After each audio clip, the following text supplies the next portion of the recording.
The chandelier crystals threw diamonds of light across the marble floor as Vivian Hale watched her husband disappear behind the pillar with another woman.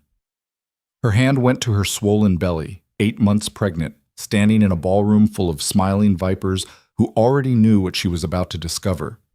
The music swelled, champagne flowed, and somewhere in the shadows they were planning her death. But here's the thing about being underestimated your whole life. You learn to listen when people think you're not paying attention. Tonight, the Duke of Blackthorn would learn that his perfect, obedient wife had been taking notes. Stay with me until the end. Drop a comment with your city so I can see how far this story travels. You're not ready for what happens next. The silk of Vivian's gown whispered against the polished floor as she moved through the crowd, and she hated that sound. Hated how delicate it made her seem. How fragile. The dress had cost more than most families earned in a year, silver fabric that caught the light like water, custom fitted to accommodate the swell of her pregnancy. Adrian had chosen it himself, which should have been her first warning. "You look radiant, my dear." Her husband had kissed her hand that evening in their dressing room, his fingers cool and dry. "Every eye will be on you tonight." He'd been right about that much. Vivian paused near one of the towering marble columns that lined the grand hall of Blackthorn Estate, accepting a glass of sparkling water from a passing servant. The crystal felt heavy in her palm. Everything felt heavy lately. The child, the dresses, the smile she'd been wearing for 3 hours while aristocrats offered congratulations that never quite reached their eyes. "Such a blessing," Lady Catherine Fenwick had cooed earlier, her gaze sliding past Vivian to track someone else across the room. "A son to carry on the Blackthorn name. How dutiful of you." Dutiful. The word sat in Vivian's stomach like a stone. The orchestra had shifted to a waltz, something Viennese and complicated. Couples spun across the floor and practiced synchronization, their movements as calculated as everything else in this world. Vivian had grown up in it, been trained for it, married into it. Her father had been so proud when Duke Adrian Blackthorn had asked for her hand. "A perfect match," he'd declared. The Hale fortune and intelligence joined with Blackthorn power and title. What her father hadn't mentioned was that she'd be signing away every ounce of autonomy she possessed. That Duchess was just another word for ornament. That her husband would expect her to smile and nod and produce an heir while he... Vivian's thoughts stopped cold. Adrian was moving toward the East Wing corridor, the one that led away from the ballroom toward the private galleries. Nothing unusual in that. He was the host. He had responsibilities. But something in the way he moved, the quickness of his stride, the way he glanced back once before disappearing around the corner, she shouldn't follow. Ladies didn't chase their husbands through their own estates like jealous schoolgirls. Ladies trusted. Ladies understood that men had their private business. Vivian set down her glass and followed anyway. The noise of the ballroom faded as she moved down the corridor, her slippers silent on the runner carpet. The private gallery wing was dimly lit, only a few gas lamps burning low. Adrian kept most of the artwork here, pieces too valuable or too scandalous for public display. Vivian had always found it telling that he'd never shown her the full collection, even after 2 years of marriage. Voices drifted from one of the alcoves ahead. Low, intimate. Her husband's unmistakable baritone, and Vivian stopped breathing. A woman's laugh. Rich, confident, nothing like the tittering sounds the society ladies made. Vivian knew that laugh, had heard it at dinner parties, at the theater, at charity functions where Lydia Voss always seemed to appear, draped in jewels that shouldn't have been affordable on a widow's income. Vivian pressed herself against the wall, hidden in the shadow between 2 paintings. Her heart hammered so hard she thought they might hear it. "Can't keep doing this, Lydia." Adrian's voice carried an edge Vivian rarely heard. "People are starting to notice." "Let them notice." Lydia's tone was pure silk. "Half of them already know, darling. They're just too polite to say anything, or too afraid of you. It's not fear I'm worried about, it's inconvenience." "Ah, yes. The inconvenience of having a wife." Something rustled. Fabric, maybe. Vivian's nails dug into her palms. "Tell me, does she suspect? Your radiant Duchess with her silver gown and empty eyes?" "Vivian suspects nothing. She never has. That's rather the point of choosing women like her, beautiful enough to display, intelligent enough not to embarrass you at dinner, and too well-bred to ask uncomfortable questions." The words hit like physical blows. Vivian's vision blurred at the edges, but she didn't move. Couldn't move. "And when the child comes?" Lydia asked. "What then? You'll just continue playing the devoted husband while sneaking away to my bed whenever your legal wife bores you?" "Don't be crude. I've told you the plan." Plan. The word dropped into the conversation like a stone into still water. "Remind me." Lydia's voice had shifted, sharper now, more focused. "I do so love hearing about my future." Adrian sighed, the sound of a man explaining something to a slow child. "Once the boy is born and the succession secured, we'll begin the process. Nothing dramatic. I'm not a monster. Just whispers. Concerns about her state of mind. The pregnancy took such a toll, you understand. She's become erratic, paranoid, seeing threats where none exist." Vivian's hand moved to her stomach, protective and unconscious. The baby kicked once, twice, as if sensing her distress. "Several doctors are already prepared to testify to her deteriorating mental condition," Adrian continued. "All very sad, very unfortunate. The Duke doing everything in his power to help his troubled wife. Eventually, for her own safety and the child's well-being, she'll need to be moved somewhere quiet, somewhere she can receive proper care." "You mean somewhere she can be locked away and forgotten?" "I mean somewhere she won't be a complication. The Hale family fortune transfers to me upon the birth of our child. It's all in the marriage contracts her fool father signed. Once that's settled, Vivian becomes unnecessary. Though naturally I'll ensure she's comfortable. I'm not cruel." "Of course not, darling. You're mercy itself." They were talking about erasing her, not killing her. That would be too obvious, too scandalous. But removing her from existence in every way that mattered. Taking her child, taking her freedom, taking her name. The baby kicked again, harder. "And then," Lydia pressed, "after you've had her declared mad and locked away in some private asylum, what becomes of us?" "Then we wait a respectable period. 2 years, perhaps 3. Long enough for the scandal to fade, and then, tragically, the Duchess succumbs to her illness. Grief-stricken, the Duke eventually finds comfort in the arms of a dear family friend who supported him through this terrible time. We marry. You become the new Duchess of Blackthorn, and our child, the one you're already carrying, can be legitimized." The world tilted. Vivian pressed her shoulders harder against the wall, fighting the wave of dizziness that threatened to pull her under. Lydia was pregnant, with Adrian's child. While Vivian stood here 8 months along, playing the radiant Duchess at a ball designed to celebrate her own destruction.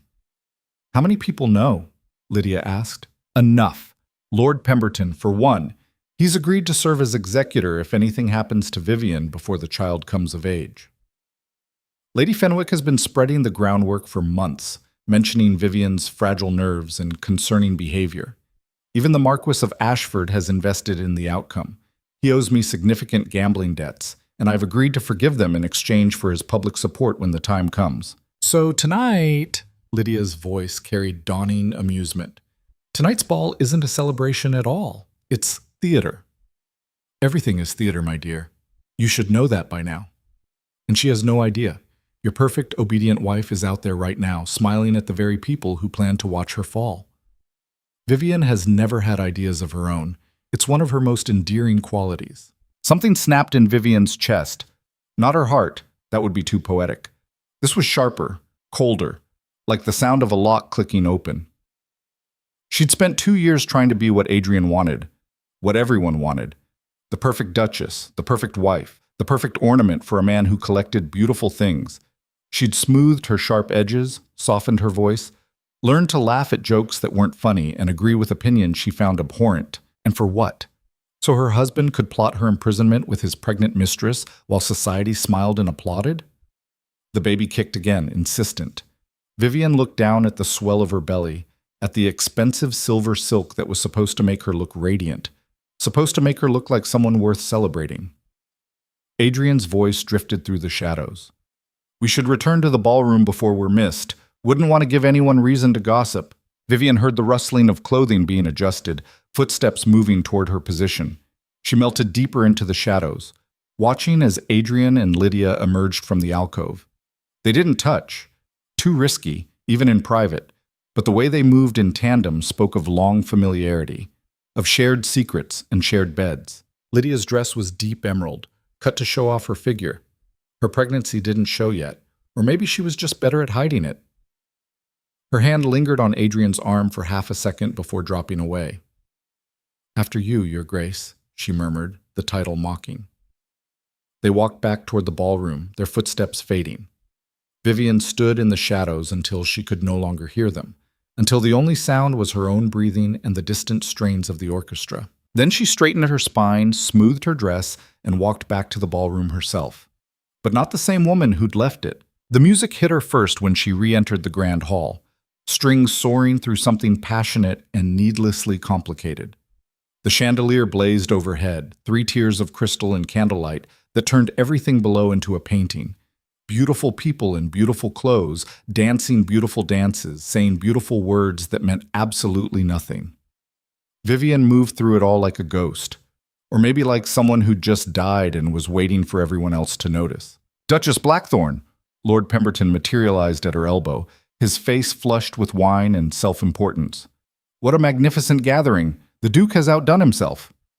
This was the man who'd agreed to control her child if she died. Vivian looked at him, really looked, and saw nothing but calculations behind his jovial smile. "How kind of you to say, Lord Pemberton. And how are you feeling, my dear? Not too taxed by all the excitement, I hope." There it was. The concerned tone, the careful attention. He was already building the narrative, the fragile Duchess, overwhelmed by her own party, showing signs of instability. "I'm perfectly well, thank you." Vivian's voice came out steady, pleasant. 2 years of practice made lying easy. "Though I should perhaps rest soon. As you know, I must think of the child." Of course, of course. Such dedication." Pemberton patted her hand like she was a good dog. "The Duke is fortunate to have such a devoted wife." Devoted, obedient, perfect. All words that meant the same thing, compliant. Vivian excused herself and continued moving through the crowd. Now that she knew what to look for, she saw it everywhere. Lady Fenwick whispering to a cluster of matrons, all of them glancing Vivian's way with practiced concern. The Marquis of Ashford watching Adrian with the desperate gratitude of a man whose debts had been forgiven. Lydia Voss holding court near the terrace doors, her laughter carrying across the room. And Adrian himself standing near the orchestra, accepting congratulations from lesser lords and wealthy merchants. He looked every inch the proud father-to-be, the devoted husband, the powerful duke. His smile never wavered. His charm never faltered. He was magnificent at being exactly what people expected. Vivian watched him for a long moment, memorizing the performance. Then she turned and walked toward the terrace. The night air hit her like cold water. She stepped out onto the stone balcony, her breath misting in the October chill. Below, the Blackthorn Gardens stretched into manicured darkness. Hedges cut into geometric precision, fountains silent for the season, paths leading nowhere in particular. Escaping your own party? Vivian turned. Margaret Winters stood in the doorway, a glass of champagne in each hand. Margaret was one of the few people here Vivian might call a friend, though even that word felt generous. They'd grown up together, suffered through the same deportment lessons, married into the same suffocating world. "Just needed air," Vivian said. "And yet you look like you've seen a ghost." Margaret handed her one of the glasses, then seemed to remember. "Oh, water. Right, the baby. I'll take the champagne." Vivian accepted the glass and drank half of it in one swallow. The bubbles burned her throat. Margaret's eyebrows rose. "That bad? You could say that. Want to tell me what happened, or should I pretend I don't notice you're currently contemplating either murder or flight?" Despite everything, Vivian almost smiled. Margaret had always been too sharp for her own good. It had made her unmarriageable until she was 23, which in their world was practically ancient. She'd eventually accepted a baron 15 years her senior, who spent most of his time in the country and left her alone. "If you were planning someone's destruction," Vivian said slowly, "how would you do it?" "Whose destruction are we talking about?" "Hypothetically." Hypothetically." Margaret took a delicate sip of her champagne. "Well, hypothetically, I'd start by understanding what they care about most. Power, reputation, money, whatever they've built their life around. Then I'd find the cracks in the foundation. And if the foundation looks solid? Darling, nothing in our world is actually solid. It's all just very expensive illusion." Margaret studied her. "You're scaring me a little." in an exciting way, but still. Vivian looked back through the glass doors at the ballroom, at Adrian laughing with the Marquis, at Lydia pretending to be just another guest, at all the nobles who thought they were watching a celebration when they were really waiting for an execution. "They're planning to have me declared insane," she said quietly, "after the baby is born. Lock me away somewhere and take my child. My husband and his mistress, who is also pregnant with his bastard. Several of our closest friends are already complicit." The silence stretched. Margaret set down her glass with extreme care. "You're serious?" "I overheard them in the East Gallery, complete with details about which doctors have been bribed and which lords have been bought." "Jesus Christ." Margaret pressed her fingers to her temples. "Does Adrian know you know?" "No." "Are you sure about what you heard? Because if you accuse a duke of conspiracy and you're wrong—" "I'm not wrong." Vivian's voice came out harder than she'd intended. "I heard every word, Margaret. Every casual, cruel word about how I'm just a complication to be managed. How Lydia will be the new Duchess once I'm conveniently mad or dead. How my child will be raised by the man plotting to erase me." "Okay." Margaret's hands were shaking slightly. "Okay, so we run. Right now. We take my carriage, we go to your father's estate, we do nothing." "Vivian, running proves their point. The unstable Duchess, fleeing her own party, abandoning her husband. It plays right into their narrative." Vivian turned to face her friend fully. "They've been setting this up for months, maybe longer. They have witnesses ready, testimony prepared, legal documents drawn up. If I run, I'm just making it easier." "Then what are you going to do?" Vivian looked down at her belly, at the child she'd never asked for but now couldn't imagine losing. "I'm going to beat them at their own game." "How?" "I don't know yet." Vivian drained the rest of the champagne. "But I have until tomorrow to figure it out, because after tonight, they'll expect me to start showing signs of distress, which means I need to do whatever I'm going to do now while they still think I'm oblivious." Margaret stared at her. "You've gone insane. Actually insane." "Probably. Does that mean you won't help me?" Margaret laughed, sharp and disbelieving. "Of course I'll help you. I've been bored out of my mind for 3 years. A little light treason sounds delightful." "This isn't treason. This is self-defense." "Even better." Margaret's expression sharpened, and for a moment Vivian could see the brilliant, ruthless girl she'd been before society had tried to sand down her edges. "What do you need?" Vivian thought about the ballroom, about the nobles dancing and drinking and gossiping, about Adrian's perfect performance and Lydia's confident laugh, about the web they'd woven so carefully, so completely, about the fact that they'd done it all in public, in front of witnesses, because they never imagined anyone would challenge them. "I need proof," Vivian said. "Letters, documents, anything that confirms what they're planning, and I need to know exactly who's involved and what they've been promised." Adrian keeps his private correspondence in his study. 3rd floor, East Wing. "I know where my husband's study is, Margaret." "Yes, but do you know about the false panel behind the second bookshelf? The one where he keeps the documents he doesn't want even the servants to see?" Vivian stared at her. "How do you know that?" "Because Baron Winters has the same setup in his study, and men are predictable creatures." Margaret smiled grimly. "They all think they're so clever with their secret compartments and hidden locks. Meanwhile, their wives are bleeding them dry through creative accounting, and they never notice." "You're stealing from your husband?" "I'm ensuring my financial security for when he inevitably dies of gout and port. There's a difference." Margaret glanced back at the ballroom. "The party will run another 2 hours at least. Can you get to his study without being seen?" "During my own party, while 8 months pregnant?" Vivian considered. "Yes, if I'm strategic about it. I'll cover for you. If anyone asks, you were feeling faint, and I took you to the drawing room to rest. Very delicate, very Duchess-like." "Thank you. Thank me when this is over and you're not locked in an asylum." Margaret squeezed her hand once, hard. "Be careful, Vivian. These people have already decided you're disposable. Don't give them ammunition." Vivian nodded and slipped back into the ballroom.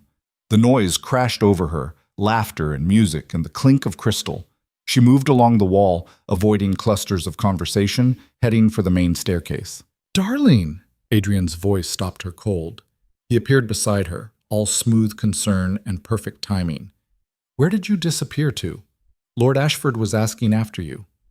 I needed some air. The heat was rather overwhelming. His hand found her elbow, proprietary and gentle. To anyone watching, it would look like tender support. Vivian felt it like a shackle. Perhaps you should rest. This much excitement can't be good for the baby. There it was again. The careful construction of fragility. The devoted husband, so worried about his delicate wife. Vivian wanted to laugh, wanted to scream, wanted to tell him she knew everything. Instead, she smiled. You're probably right. Let me help you upstairs. That's not necessary. You have guests to attend to. Nothing is more important than you and our child.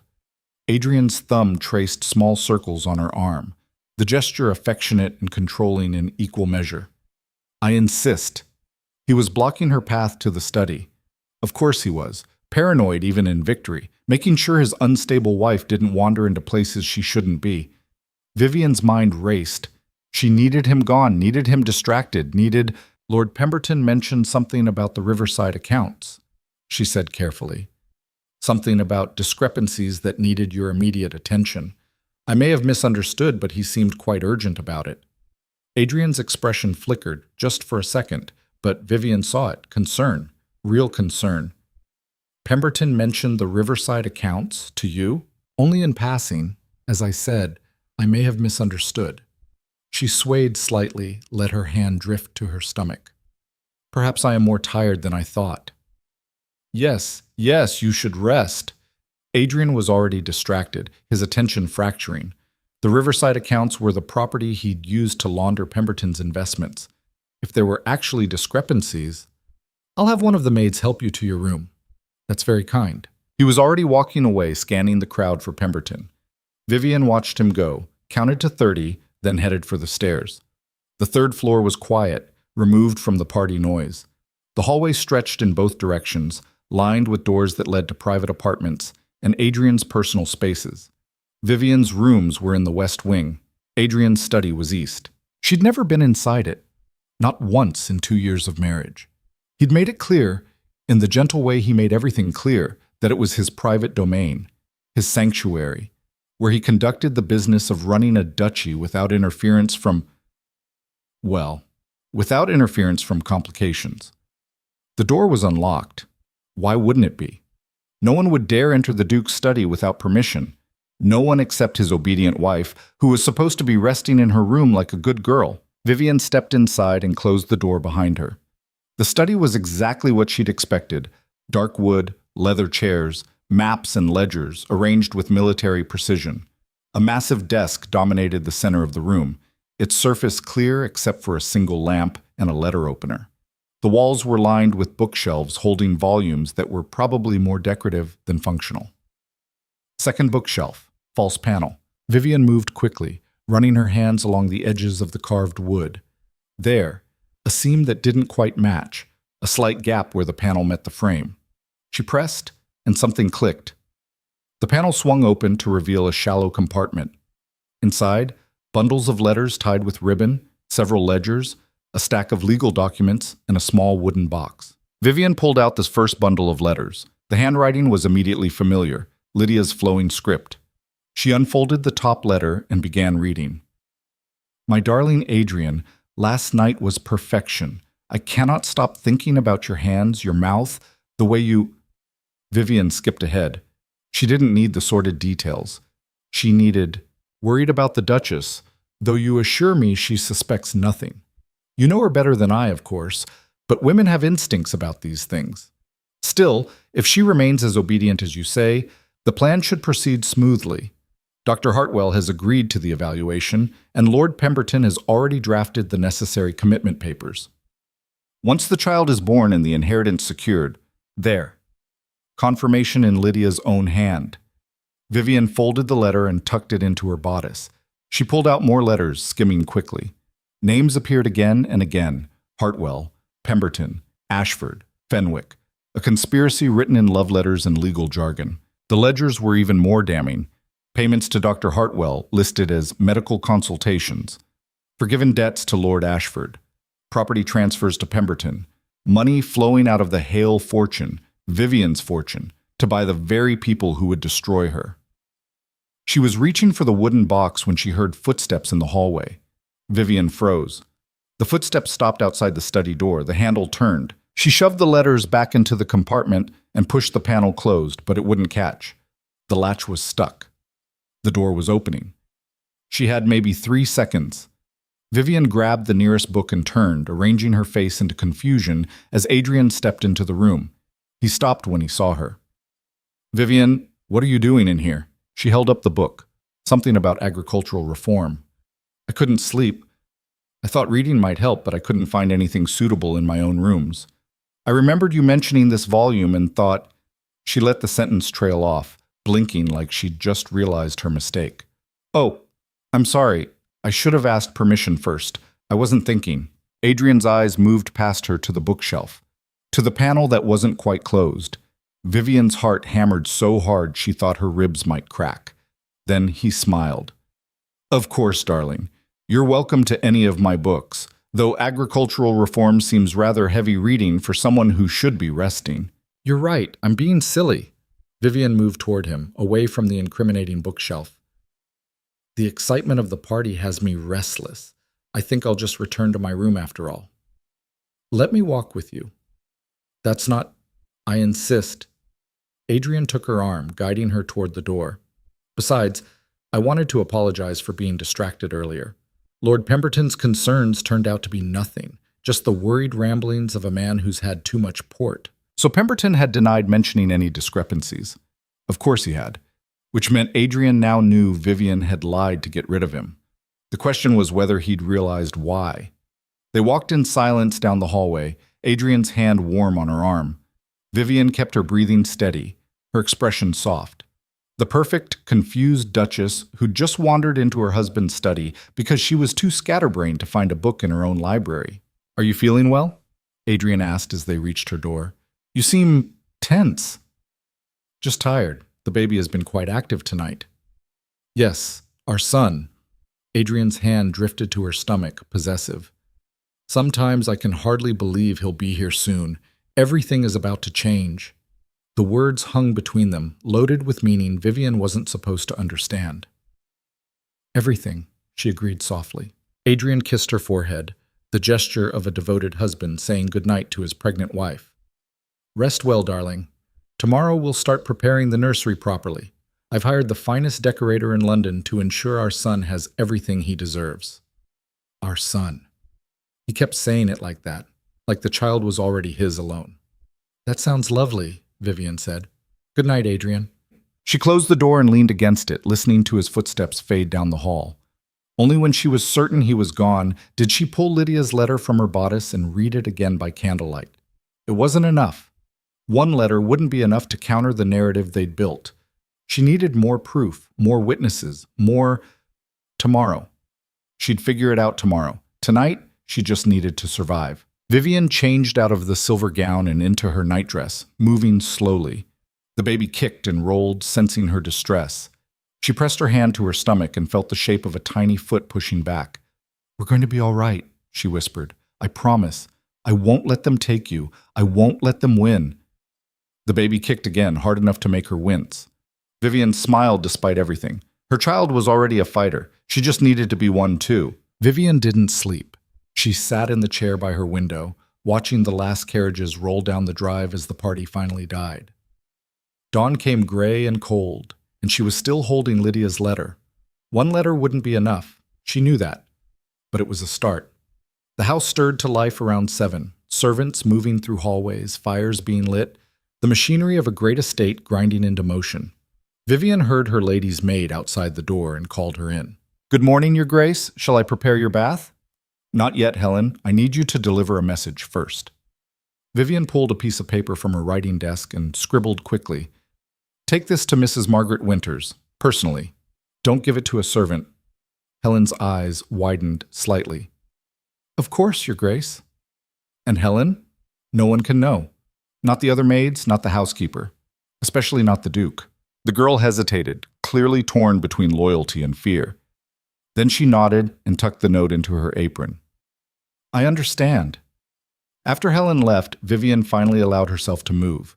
Her back ached from sitting all night, and the baby was pressing on something that made her hip throb. She stood slowly, one hand on the windowsill for balance, and caught sight of herself in the mirror. She looked like hell, dark circles under her eyes, hair tangled, skin pale, the perfect picture of a woman on the edge of collapse. Good. Let them see exactly what they expected. Margaret arrived 2 hours later, announced by a flustered footman who clearly hadn't expected visitors so early. She swept into Vivian's sitting room wearing a traveling dress and an expression of calculated concern. "Darling, you look dreadful," she said loudly enough for the footman to hear. Then quieter. "Is he listening?" Vivian glanced at the closed door. "Probably not, but assume yes." Margaret set down her bag and pulled out a flask. "Then we're two concerned friends having tea and discussing your delicate condition. Here. You look like you need this more than I do." The flask contained brandy. Vivian took a long swallow and felt it burn down her throat. "I got into his study last night." And he almost caught me. I managed to grab one letter from Lydia, confirming the entire plan in her own handwriting, but I couldn't get the rest. The ledgers, the legal documents, all of it. I had maybe 30 seconds before he walked in. Does he suspect? I don't know, maybe. I claimed I was looking for a book to read because I couldn't sleep. He seemed to accept it, but Vivian rubbed her temples. I can't go back there. He'll be watching now. Margaret paced to the window, her mind clearly working through possibilities. So we need another way to get evidence. What about the other conspirators? Pemberton, Ashford, Fenwick.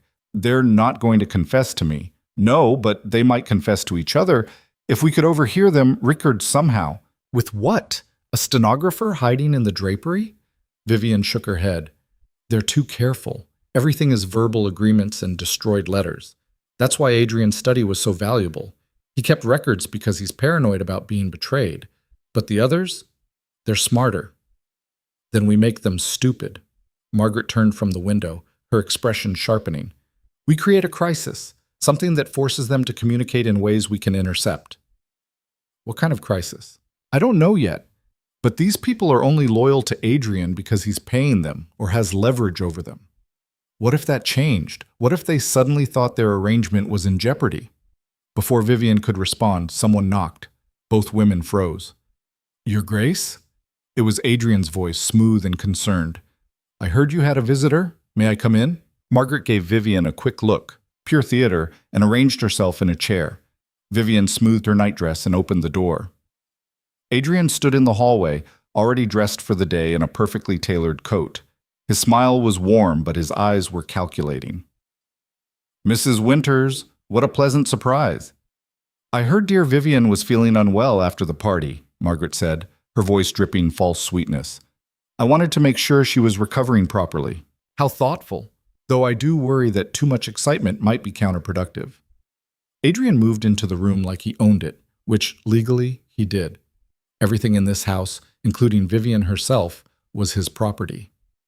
Vivian needs rest, not visitors.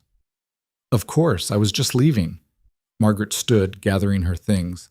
She squeezed Vivian's hand once, a quick pressure that said, be strong, and headed for the door. Do take care of yourself, darling. We'll speak soon. After she left, Adrian closed the door. The click of the latch sounded very final. You should have sent word if you wanted company, he said. I would have arranged something more suitable than an impromptu morning visit. Margaret is my friend. Margaret is the wife of a minor baron with too much time and too little sense. Adrian sat in the chair Margaret had vacated.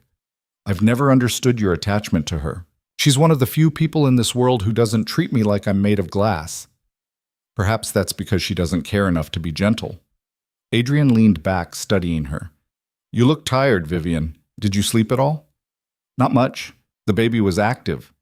You should have called for Dr. Hartwell. He specifically said you were to notify him of any unusual symptoms.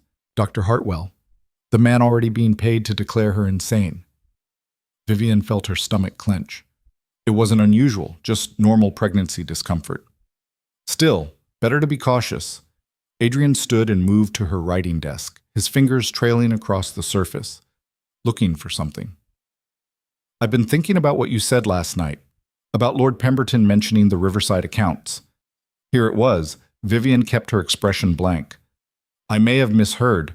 As you said, I was tired. The thing is, I spoke with Pemberton this morning. He was quite confused about the entire conversation, said he never mentioned any accounts to you. Then I definitely misheard. Or you made it up to get rid of me. Adrian's voice stayed pleasant, but something cold crept into it. Why would you do that, Vivian? What were you really doing last night while I was distracted?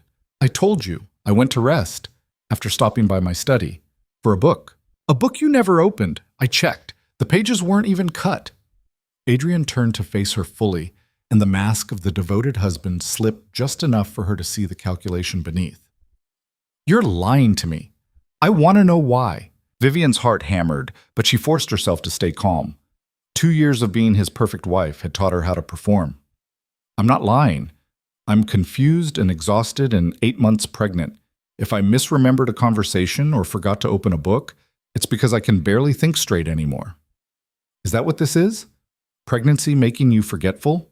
Irrational? There it was, the narrative he wanted, served up on a silver platter.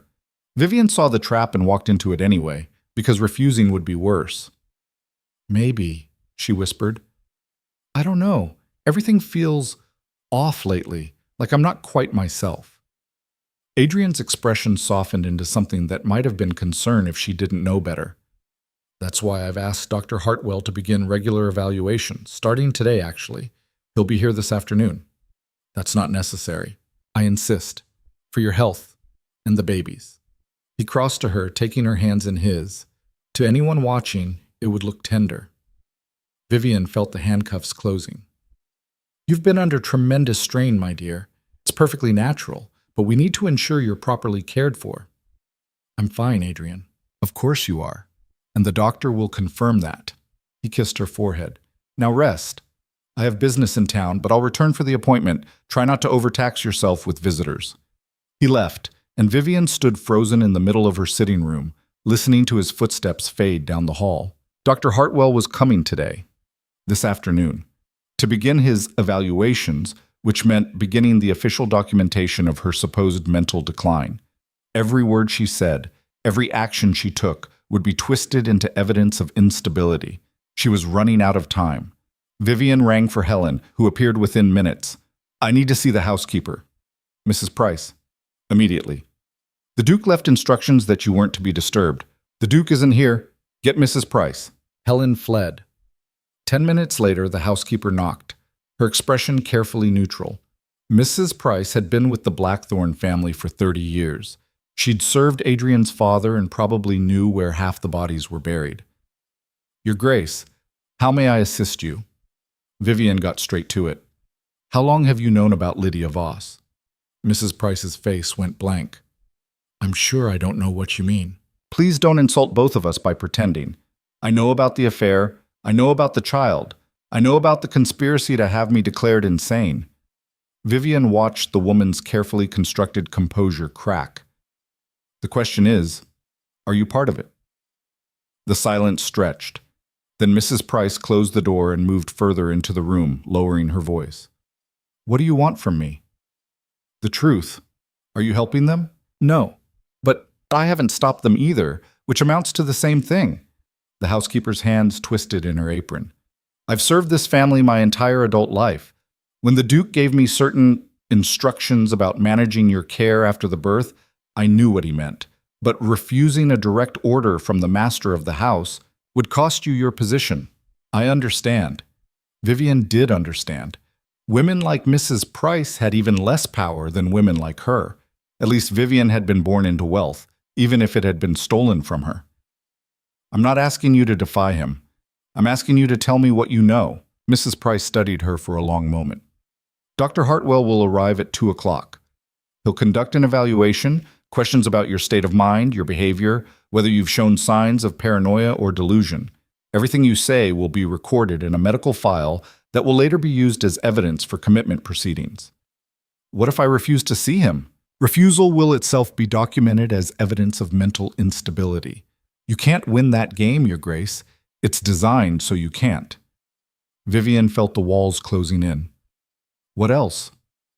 Lord Pemberton has already filed preliminary guardianship papers for the child. They're dated 2 weeks from now, after your due date. The moment you give birth, those papers will be activated, transferring custody to him as executor of the estate until the child reaches majority. And I'll be committed to a private facility, St. Catherine's most likely. It's very exclusive, very discreet, for ladies of quality who require specialized care. Mrs. Price's voice was flat, reciting facts. Visitation is at the discretion of the patient's guardian, in this case, the Duke.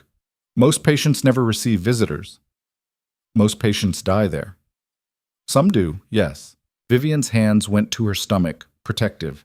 The baby kicked, oblivious to the cage being built around both of them.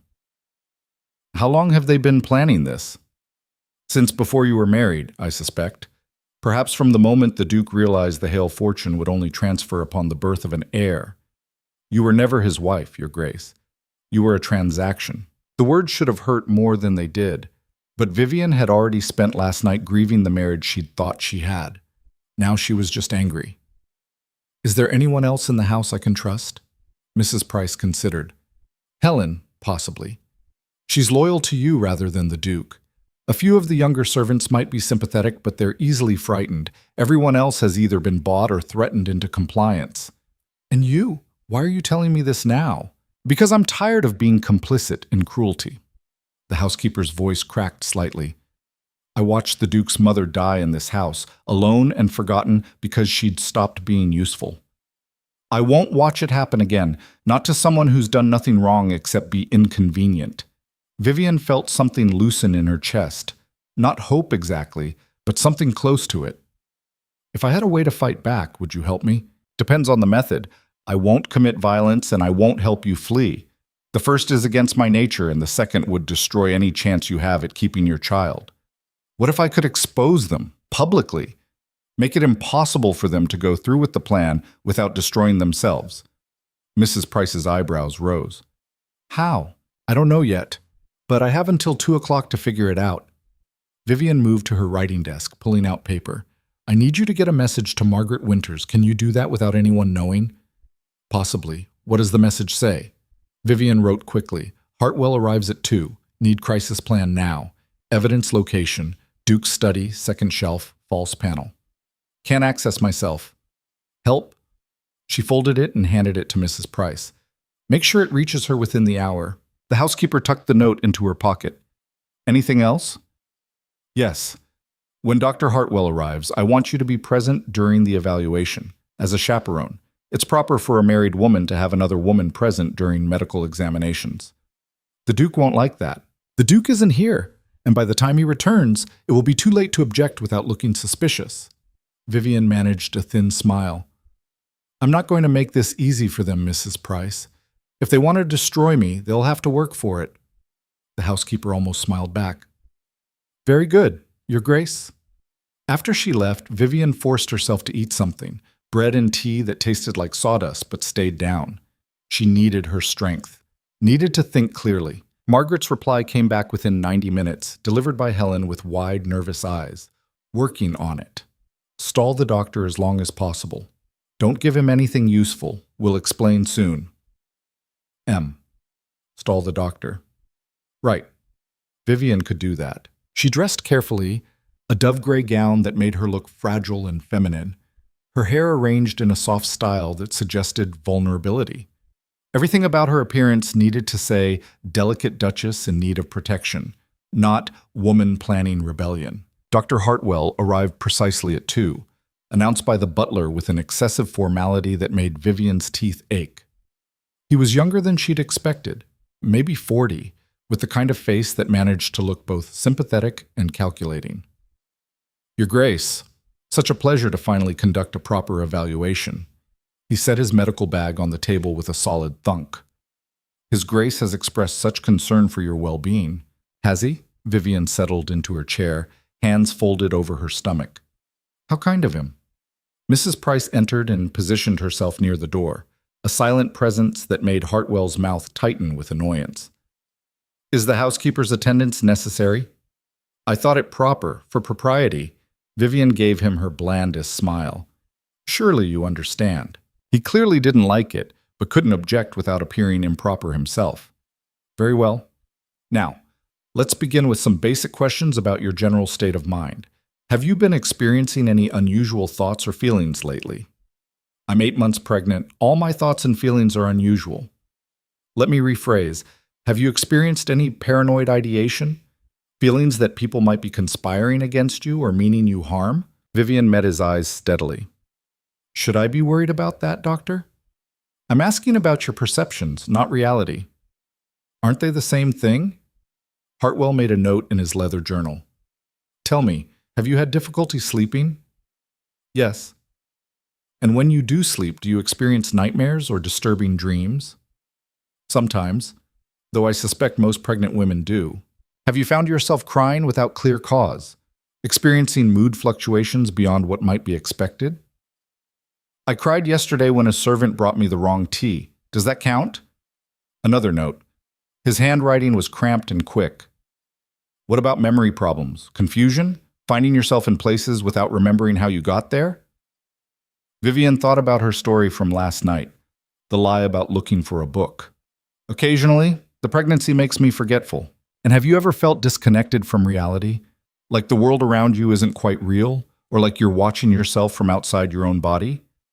Are you asking if I'm insane, Dr. Hartwell? I'm asking if you're experiencing symptoms of dissociation, which can be a sign of mental strain. His voice stayed calm, professional. There's no shame in admitting you're struggling, Your Grace. Many women find pregnancy overwhelming. How convenient that overwhelming is so close to incompetent. I'm not sure I understand. Yes, you do. Vivian leaned forward slightly. You're documenting evidence of mental instability so my husband can have me committed after I give birth. We both know that's what this is. The only question is whether you're receiving payment directly or if he's simply forgiven some debt you owe him. Hartwell's pen stopped moving. The silence in the room was absolute. Then he smiled, thin and cold. You're proving my point, Your Grace. This paranoid accusation, this conviction that your devoted husband means you harm, these are precisely the delusions we're concerned about. They're only delusions if they're false. And they are false. His Grace loves you very much. Everything he's doing is for your protection and your child's well-being. Hartwell closed his journal with a snap. I'll be recommending immediate intervention for your own safety. The baby isn't due for another month. Medical recommendations can be adjusted based on the patient's condition. If you're experiencing a mental health crisis, I'm not experiencing anything except clarity.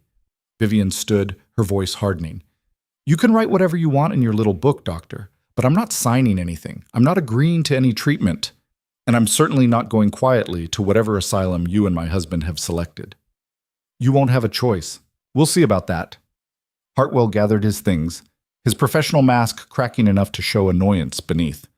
I'll be back tomorrow with the proper legal documentation. I suggest you use the time to reconsider your position. He left, and Vivian immediately sagged against the chair. Her hands were shaking. Mrs. Price moved to her side. That was dangerous, Your Grace. I know. But I'm tired of being polite while people plot my destruction. Vivian pressed her fingers to her temples. Did Margaret's message say anything else? No, but... A commotion erupted downstairs. Raised voices, the sound of someone arguing with the butler. Then footsteps pounding up the stairs. Margaret burst into the room, her hair escaping its pins, her dress wrinkled. She looked like she'd been running. I have it. I actually have it. Have what? Margaret pulled a bundle of papers from her bag and spread them across the table. Everything. Letters, ledgers, legal documents, the entire conspiracy documented in their own handwriting. Vivian stared. How did you... I broke into his study. Well, technically, I had help breaking into his study. Turns out my husband's valet is very susceptible to bribery and has a key to every room in his lord's house, which includes this one, since the locks are all the same make. Margaret was talking fast, her excitement barely contained. I waited until Adrian left for town, got past the servants by claiming I'd left something in your rooms last night, and had about 20 minutes before anyone noticed. I grabbed everything from the false panel and 3 ledgers from his desk that had suspicious entries. Margaret, if he already realizes I wasn't exactly subtle, but that's the beauty of it. The evidence is gone now. Out of his control. And I've already made copies. Margaret pulled out more papers. One set is being delivered to the London Times as we speak, along with an anonymous tip about a duke conspiring to commit his wife to an asylum for financial gain. Another set is going to your father's solicitor, and I kept the originals in case we need them. Vivian felt something like hope flare in her chest. The Times will publish this? They will if I pay them enough, which I did, using funds creatively acquired from my dear husband's accounts. Margaret's smile was sharp. It goes to press tomorrow morning. By noon, every aristocrat in London will be reading about Adrian's plot over their breakfast. He'll know it was us. He'll know someone betrayed him. He'll suspect you, but he can't prove it. And more importantly, he can't go through with the plan now, not with the entire scandal about to become public knowledge. Dr. Hartwell's testimony will look like exactly what it is, a bought diagnosis. Pemberton's guardianship papers will seem like theft.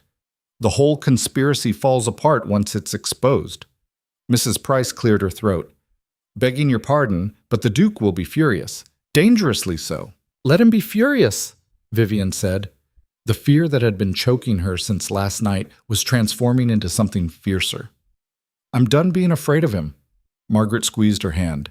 There's more. I contacted your father's solicitor, Mr. Brennan, the one who handled your marriage contracts. I had him review the documents I found. Turns out there's a clause Adrian didn't mention. If the marriage ends due to fault on his part, adultery for instance, the Hale fortune reverts to you, not him. But we'd need proof of adultery.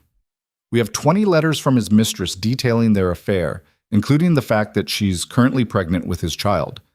I'd say that qualifies. Margaret's expression turned calculating. If you divorce him on grounds of adultery and conspiracy to commit fraud, which the ledgers prove, you keep your money, your child, and your freedom. He loses everything. Vivian's mind raced. A divorced woman would be socially ruined. A divorced duchess who was nearly murdered by her husband would be sympathetic, especially once the papers print the full story. Margaret leaned closer.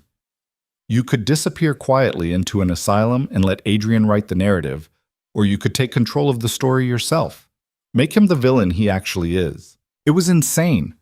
Impossible. A divorced woman, even a wronged one, would be ostracized from society. Her child would grow up with the stain of scandal. She'd lose her title, her position, everything she'd been raised to value. But she'd keep her life. And her son. Do it, Vivian said. File the divorce papers. Margaret's smile could have cut glass. Already done. Brennan is filing them tonight. By morning, Adrian will be served. The baby kicked hard, as if in approval. Vivian looked down at her belly, at the curve of her child growing beneath her heart. She'd spent 2 years being the perfect wife, the obedient duchess, the decorative ornament, and it had nearly killed her. Time to try something different. There's one more thing we need, Vivian said slowly. Insurance. In case Adrian decides to act before the papers publish. What kind of insurance? The kind that keeps him from getting violent when he realizes what we've done. Vivian turned to Mrs. Price. How many servants in this house would testify against the Duke if they knew they'd be protected? The housekeeper considered. 12, maybe. The ones he's mistreated or underpaid, but they'd need more than promises. They'd need proof they won't be destroyed for speaking up. What if they had employment contracts waiting at another estate? My father's, for instance. He'd hire them if I asked. Your father hasn't spoken to you in months, Margaret pointed out. He will now, especially when he realizes his son-in-law tried to steal his fortune and murder his daughter. Vivian felt a grim satisfaction. Send him the copies. Everything. Let him see what kind of man Adrian Blackthorne really is. Margaret was already writing. Done. This is going to be spectacular. This is going to be war, Mrs. Price said quietly. Good. Vivian met her eyes. I'm ready. They spent the next hour making lists. Servants who might testify, evidence that needed securing, people who needed to be contacted before Adrian figured out what was happening. It felt like planning a military campaign, except the battlefield was drawing rooms and courtrooms instead of muddy fields. Vivian was in the middle of drafting a letter to her father when the front door slammed hard enough to shake the windows. Adrian was home. His footsteps thundered up the stairs faster than she'd ever heard him move. Margaret and Mrs. Price both tensed, but Vivian stayed seated.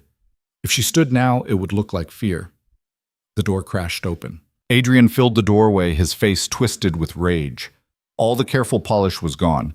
This was the real man beneath, the one who'd plotted her death over champagne and thought nothing of it. "What have you done?" His voice was barely controlled. Vivian looked up from her letter. "I'm writing to my father. Would you like to add anything? Don't play games with me. My study was ransacked. Documents are missing, and I just received word that certain private correspondence has been delivered to the London Times." He advanced into the room. "You. This was you." "Actually, it was me," Margaret said cheerfully. "I'm an excellent thief when motivated." Adrian's eyes cut to her, then back to Vivian. "You've destroyed yourself.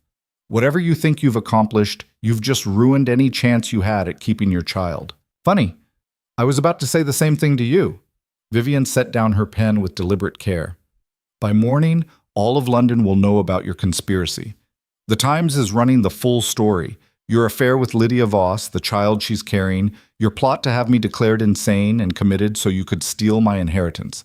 Every letter, every bribed official, every detail of your plan will be public knowledge." Adrian went very still. "You wouldn't dare." "I already have. Divorce papers are being filed tonight on grounds of adultery and conspiracy to commit fraud. My solicitor has copies of everything. The ledgers showing payments to Dr. Hartwell, Pemberton's guardianship documents, Lydia's letters describing your affair in enthusiastic detail." "You're finished, Adrian." For a moment, she thought he might actually hit her, his hand clenched into a fist, his jaw working. Then he smiled, cold and dangerous. "You think you've won because you've made this public? You stupid girl. I am a duke. I have friends in Parliament, judges in my pocket, connections you can't even imagine. The Times can print whatever scandal they want. I'll bury it in counterclaims and legal proceedings that will drag on for years. By the time it's settled, you'll be penniless and your child will be mine." "Not if I testify," Mrs. Price said quietly from her position by the door. "About the instructions you gave me, the preparations for her commitment, the conversations I overheard." "You'd be ruined. Who would employ a housekeeper who betrays her employer?" "Lady Hale would," Vivian said. "My father's estate. I've already arranged it." Adrian's smile faltered. "Your father is receiving copies of everything tonight, including the ledgers showing how you've been embezzling from the Hale fortune for the past 18 months. Did you think I wouldn't notice those entries? The investments that never materialized? The business expenses that went straight to Lydia's jewelry collection? You can't prove. I can prove all of it, and so can my father's very expensive, very thorough solicitor." Vivian stood now, using the chair for support. Her back ached, and the baby was pressing on her ribs, but she kept her voice steady. "You lose, Adrian. The conspiracy is exposed, the divorce is filed, and your reputation is about to become toxic. The only question is how much damage you want to do on your way down." Adrian stared at her like he'd never seen her before, like the obedient wife he'd married had been replaced by someone he didn't recognize. "You'll regret this," he said finally. "I already regret marrying you. Everything else is improvement." He left without another word, and Vivian heard his study door slam moments later. Then the sound of things breaking, glass shattering, furniture overturning. A man realizing his perfect plan had come apart in his hands. Margaret let out a shaky breath. "That went better than I expected." "He's going to fight back," Mrs. Price warned. "Men like him don't accept defeat gracefully." "Let him fight." Vivian sank back into her chair, exhausted but strangely calm. "We have the truth and the evidence. All he has left is rage." The baby kicked once more, and Vivian pressed her hand to the spot. Soon she'd be holding her son instead of protecting him from the inside. Soon she'd be free. Outside, the sky darkened toward evening. Tomorrow the papers would print. Tomorrow London would know. Tomorrow everything would change. Tonight, Vivian Hale finally let herself believe she might survive this. Margaret stayed until midnight, unwilling to leave Vivian alone with Adrian somewhere in the house. They could hear him in his study, still breaking things, the crashes punctuating the silence like thunder. Mrs. Price had quietly dismissed most of the staff for the evening, keeping only Helen and 2 footmen she trusted. The house felt emptier than usual, like everyone was holding their breath. "You should try to sleep," Margaret said, though she looked exhausted herself. "Tomorrow's going to be hell." "I know." Vivian stared at the cold fireplace in her sitting room. Someone should have lit it hours ago, but the normal rhythms of the household had disintegrated. But I don't think I can. Want me to stay? I can send word to my husband that I'm staying with an unwell friend. And give him another reason to hate you? No, you've done enough already. Vivian managed a tired smile. Go home, Margaret. I'll be fine. You're a terrible liar. I know that too. After Margaret left, Vivian tried to follow her advice about sleeping. She changed into her nightdress, climbed into bed, closed her eyes. But every sound in the house made her jump. Footsteps in the hallway, a door closing somewhere below, the wind rattling the windows. And the baby wouldn't settle, rolling and kicking like it could sense her anxiety. Around 2 in the morning, she gave up and went to the window. The grounds were dark except for a few gas lamps along the drive. Everything looked peaceful, normal, like the world wasn't about to explode tomorrow morning when the papers hit the streets. She was still standing there when she heard her door open. Vivian spun around, her heart lurching. Adrian stood in the doorway, backlit by the hallway lamp. He'd removed his coat and tie, his shirt partially unbuttoned. He looked disheveled in a way she'd never seen him, hair mussed, eyes shadowed, the careful polish completely gone. We need to talk, he said. Get out of my room. This is my house, my room. Everything here belongs to me, including you. He stepped inside and closed the door behind him. Though apparently you've forgotten that. Vivian moved behind a chair, putting furniture between them. If you touch me, I'll scream. Mrs. Price and Helen are both still awake. I'm not going to touch you. I just want you to understand what you've done. Adrian moved to her writing desk, picking up the letter she'd been drafting to her father. He read it, his mouth twisting. Embezzlement, conspiracy, attempted murder. You're accusing me of crimes that could see me imprisoned. Then you shouldn't have committed them. He crumpled the letter in his fist. I gave you everything. A title, wealth, position, things women dream about. And this is how you repay me? By destroying my reputation over a simple misunderstanding? A misunderstanding, Vivian's voice came out flat. Is that what we're calling your plan to have me locked in an asylum? It wasn't like that. I heard you, Adrian. I heard every word you said to Lydia, about how I was just a transaction, a legal wife with an empty heart, about the doctors you'd bribed and the papers you'd forged. Don't insult me by pretending it was anything else. Something flickered across his face, maybe surprised that she'd actually listened, actually understood. You were eavesdropping. You were plotting my death. Not death, just relocation. There's a difference. He set down the crumpled letter and moved closer. Vivian gripped the chair back harder. I would have made sure you were comfortable, Vivian, well cared for. It's not like I wanted you to suffer. Just to disappear. Yes, because you served your purpose. The marriage contract specified an heir. You're providing that.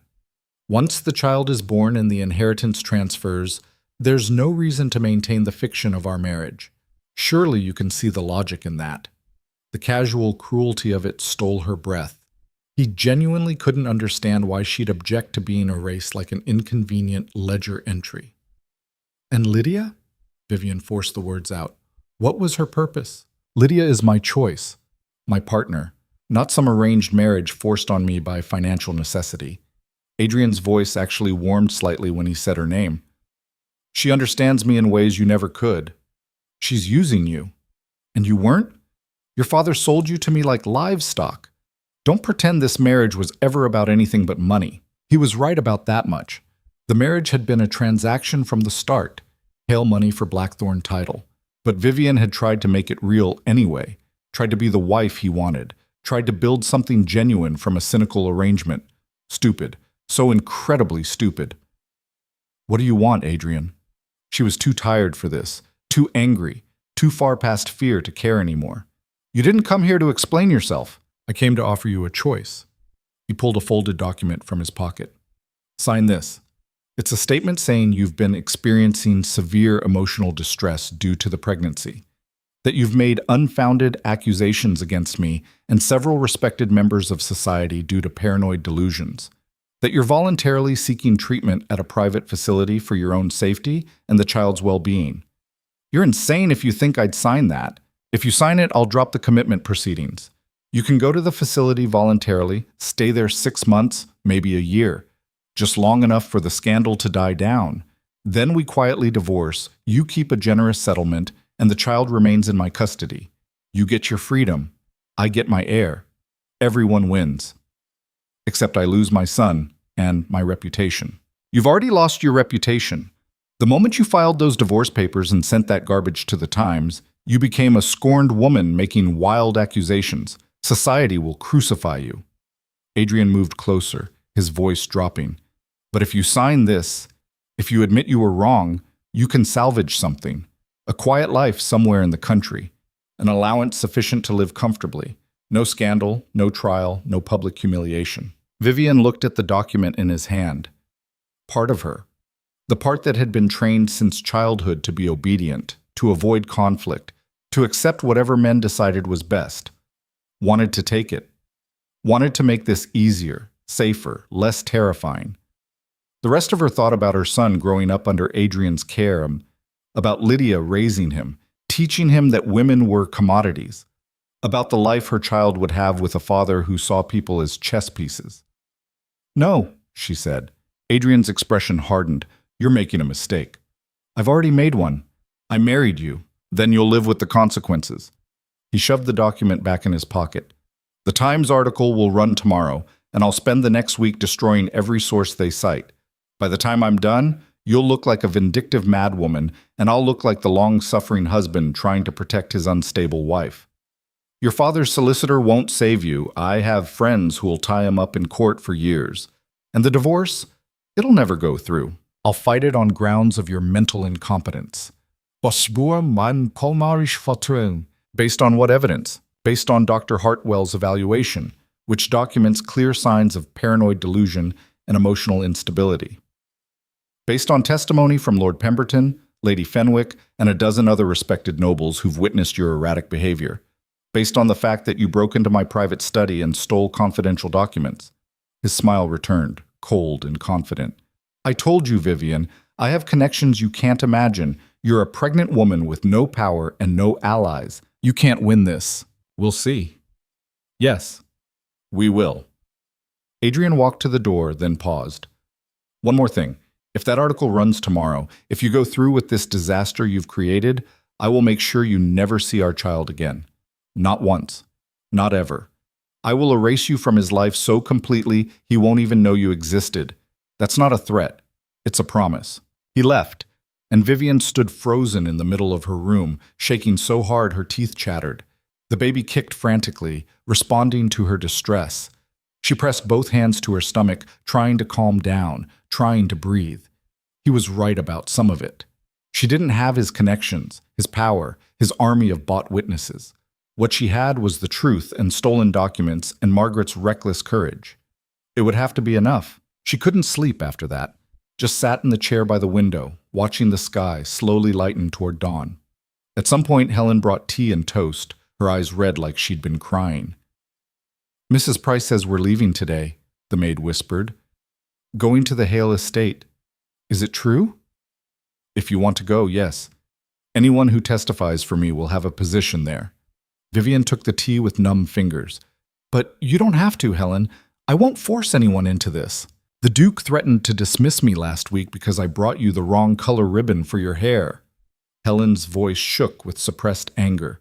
He's a cruel man, Your Grace. I'll testify. By 9 o'clock, Vivian was dressed and sitting in her drawing room when Margaret burst in without being announced, waving a newspaper like a flag. It's everywhere, she gasped. Every paper in London. The Times ran it on the front page with the headline, Duke's Conspiracy Exposed. The others picked it up within hours. Vivian, you're famous. Vivian took the newspaper with trembling hands. The headline was even worse than Margaret had said. Duke of Blackthorn, accused of plot to imprison wife, steal fortune. Below it, a detailed account of the entire conspiracy, the affair with Lydia Voss, the bribed doctors, the planned commitment, the embezzlement, every ugly detail laid out in black and white. My father? Vivian asked. Already contacted his solicitor. Apparently he's furious, not just about Adrian trying to steal from him, but about the marriage contract he signed without proper legal review. He's threatening to sue Adrian for fraud. Margaret dropped into a chair. Half of London is horrified on your behalf. The other half thinks you're making it up for attention. Which half matters? The half that controls the courts and Parliament, unfortunately. Margaret's expression sobered. Adrian wasn't bluffing about his connections, Vivian. Lord Pemberton issued a statement this morning calling the accusations the delusional ravings of a mentally unstable woman. Lady Fenwick told 3 different gossip columnists that you've been behaving strangely for months. Even the Marquis of Ashford, who owes Adrian money, is backing his story. What about Lydia? Disappeared. Her townhouse is empty. Her servant's gone. Someone tipped her off, probably Adrian. Without her testimony, it's harder to prove the affair. Vivian felt something crack inside her chest. So it's not enough. The article, the evidence, none of it is enough. I didn't say that. I said it's going to be a fight.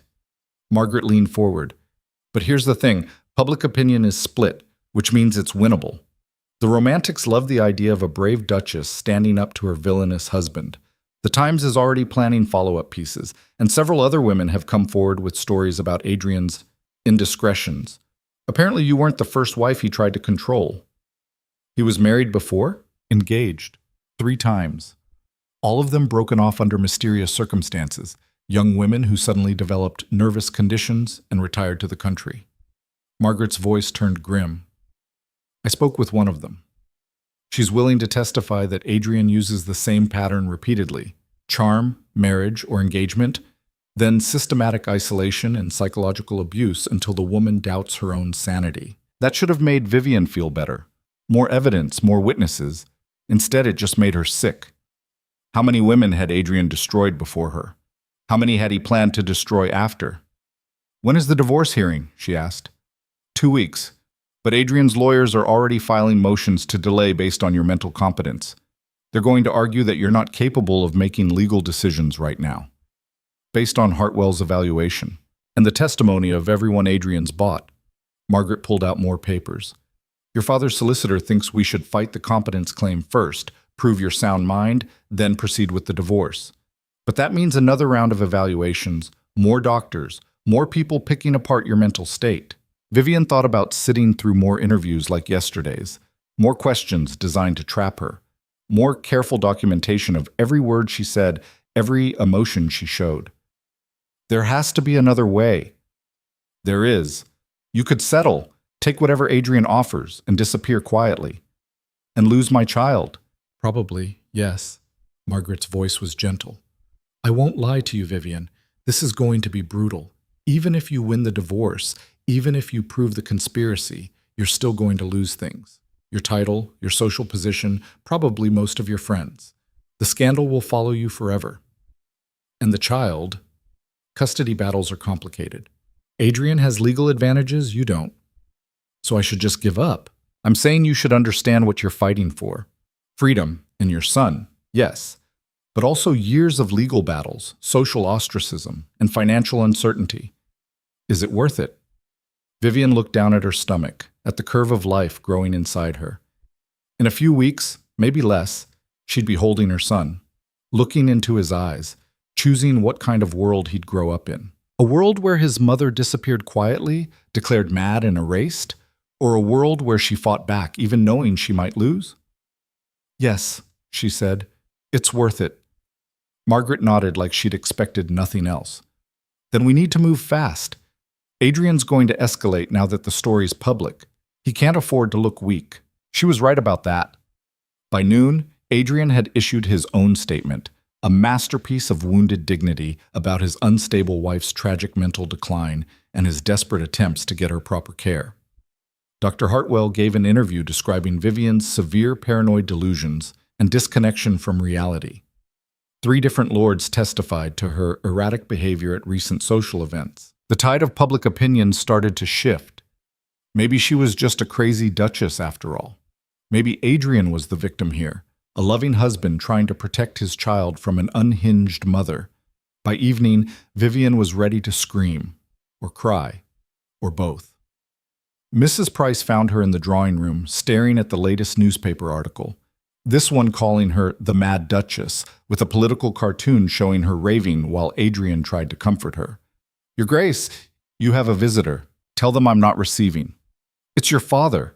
Vivian's head snapped up. Lord Hale stood in the doorway, looking older than she remembered. They hadn't spoken in months, not since her wedding, when he'd handed her off to Adrian like a package being delivered. "Father?" "Vivian." He stepped into the room, his expression unreadable. "I received the documents, and the newspaper articles, and a very interesting letter from your solicitor. I'm sorry you had to find out this way." "Are you?" His voice was sharp. "Because from where I'm standing, you've created the scandal of the decade and attached the Hale name to it.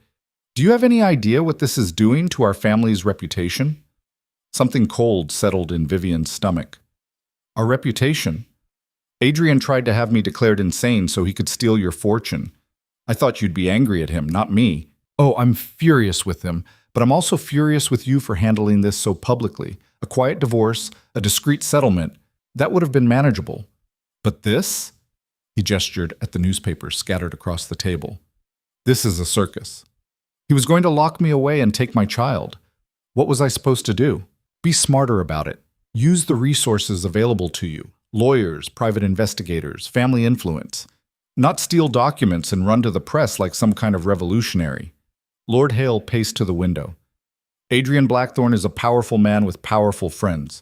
You've declared war on someone who can destroy you. He already tried to destroy me. I'm just fighting back, by ruining yourself in the process."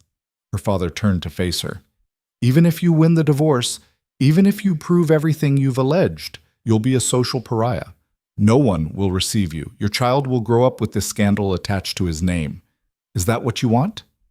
"I want to be free. I want my son safe. If that costs me some dinner invitations, I'll survive." "You're not thinking clearly." "Don't!" Vivian's voice came out harder than she'd intended. "Don't you dare suggest I'm irrational or unstable. I've had enough of men telling me I don't know my own mind." Lord Hale flinched. "That's not what I meant." "Then what did you mean?" He was quiet for a long moment. Then he sighed, suddenly looking exhausted. "I meant that I failed you. I arranged this marriage without properly vetting Adrian Blackthorne. I was so focused on the title, the connection, the advantages it would bring our family. I didn't think about what it would cost you." The apology, unexpected and raw, stole some of Vivian's anger. "You couldn't have known what he was. I should have tried to know. Should have asked more questions, demanded more information. Instead, I handed you to him and walked away." Lord Hale moved closer. "Let me help now. My solicitor, my resources, my connections, they're yours. We'll fight this properly, legally, strategically, and we'll make sure you and your child are protected, whatever happens." Vivian felt tears burning behind her eyes. "You believe me? About all of it? I read Lydia Voss's letters. I saw the ledgers showing embezzlement from your dowry. I spoke with 3 women Adrian was engaged to before you, women who all broke off their engagements after developing mysterious, nervous conditions." Her father's jaw tightened. "Yes, I believe you, and I'm going to make sure everyone else does too." For the first time since this nightmare began, Vivian felt like she might not be completely alone. "Thank you," she whispered. "Don't thank me yet. This fight is just beginning." Lord Hale pulled out a pocket watch, checking the time. "Adrian's lawyers have filed a motion to have you evaluated by 3 different doctors, all of them on his payroll. The hearing is tomorrow morning." "Tomorrow? How is that legal?" "It's not, technically. But Judge Morrison owes Adrian several favors, and he's agreed to expedite the process. We'll challenge it, but we need to be prepared for the possibility that they'll find you mentally incompetent. And if they do, then all your legal actions, the divorce filing, the accusations, everything, get invalidated. You become a ward of the court, likely remanded to Adrian's custody until a guardian can be appointed." Lord Hale's expression was grim. "We cannot let that happen." "How do we stop it?" "By proving you're perfectly sane, and he's the one manipulating the system." Her father pulled out a stack of papers. "I've hired the best medical expert in London, Dr. Catherine Winters, no relation to your friend Margaret. She's testified in a dozen competency cases and never lost. If anyone can counter Hartwell's claims, it's her." "When?" "She's coming tonight. She'll evaluate you, document your responses, and testify tomorrow that you're of sound mind." Lord Hale paused. "But Vivian, you need to be perfect. No emotional outbursts, no angry accusations, nothing they can twist into evidence of instability. Can you do that?" Could she? Vivian thought about the rage burning in her chest, the fear that woke her every night, the grief of losing a marriage she'd tried so hard to make real. All the emotions she'd been holding back for 2 days while the world fell apart around her. "Yes," she lied, "I can do that." Dr. Catherine Winters arrived at 8 o'clock, a severe woman in her 50s with steel gray hair and eyes that missed nothing. She sat up in the drawing room with the efficiency of someone who'd done this 100 times, arranging papers and medical equipment with precise movements. "Your Grace, I understand you're facing a competency challenge. That's one way to put it." Vivian sat across from her, trying to appear calm and rational. "They're trying to prove I'm insane so they can invalidate everything I've said." "Then let's make sure they fail." Dr. Winters pulled out a notebook. "I'm going to ask you a series of questions. Answer honestly, but think before you speak. Remember that every word will be scrutinized in court." The evaluation took 3 hours. Questions about her marriage, her pregnancy, her emotional state. Questions about the conspiracy and how she'd discovered it. Questions about her childhood, her education, her relationship with her father. Dr. Winters wrote everything down in small, precise handwriting, her expression never changing. When it was finally over, Vivian felt wrung out like a dish rag. "Well," she asked, "am I sane? You're one of the sanest people I've evaluated." Dr. Winters closed her notebook. "You're under extreme stress, yes. Angry, frightened, grieving, all perfectly normal responses to discovering your husband's betrayal. But delusional, paranoid, disconnected from reality? Absolutely not. Will the court believe that? I'll make them believe it." Dr. Winters stood, gathering her materials. "The hearing is at 10 tomorrow morning. Wear something simple and dignified. Speak calmly and directly. And for heaven's sake, don't let them bait you into losing your temper." After she left, Vivian sat alone in the drawing room, too tired to move. Margaret had gone home to her husband. Mrs. Price was supervising the packing. Several servants had already decided to accept positions at the Hale estate, and they'd be leaving tomorrow regardless of how the hearing went. Helen was probably asleep. The house felt empty and hostile, like the walls themselves were waiting to see who'd win this battle. Vivian was about to go upstairs when she heard the front door open. Footsteps in the hall, too heavy to be a servant. Adrian appeared in the doorway, and he wasn't alone. Lydia Voss stood beside him, her hand on his arm, her expression triumphant. "Vivian," Adrian said pleasantly, "I thought you should meet your replacement properly." Vivian's heart stopped. "What are you doing here?" "I live here. This is my home." Adrian guided Lydia into the room like she belonged there. "And since we're being honest with each other now, I saw no reason to continue hiding. Lydia and I are together. We're having a child, and once the courts declare you incompetent tomorrow, she'll be moving in permanently." Lydia smiled, sweet and poisonous. "I hope you don't mind, Duchess, though I suppose you won't be a duchess much longer." Vivian forced herself to stay seated, to keep her voice level. "You know the hearing isn't a foregone conclusion. Please. Adrian owns Judge Morrison. The outcome was decided before you even filed your ridiculous divorce papers." Lydia moved to the mantel, examining the family portraits like she was already planning to replace them. "By this time tomorrow, you'll be declared mentally unfit. Your accusations will be dismissed, and I'll finally get what I deserve: the title, the estate, the man who actually wants me. And my child will be raised by his father and me. You'll be elsewhere, getting the care you so desperately need." Lydia's hand drifted to her own stomach. "It's better this way, really. Children need stable parents. You're clearly not capable." Every instinct screamed at Vivian to fight back, to scream, to throw something at the smug expression on Lydia's face. But Dr. Winters' warning echoed in her head. Don't let them bait you into losing your temper. This was a test.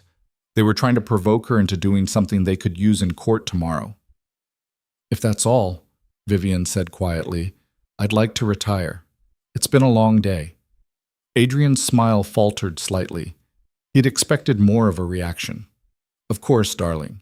You must be exhausted from all your scheming. Sleep well." He and Lydia left together, their laughter echoing down the hallway.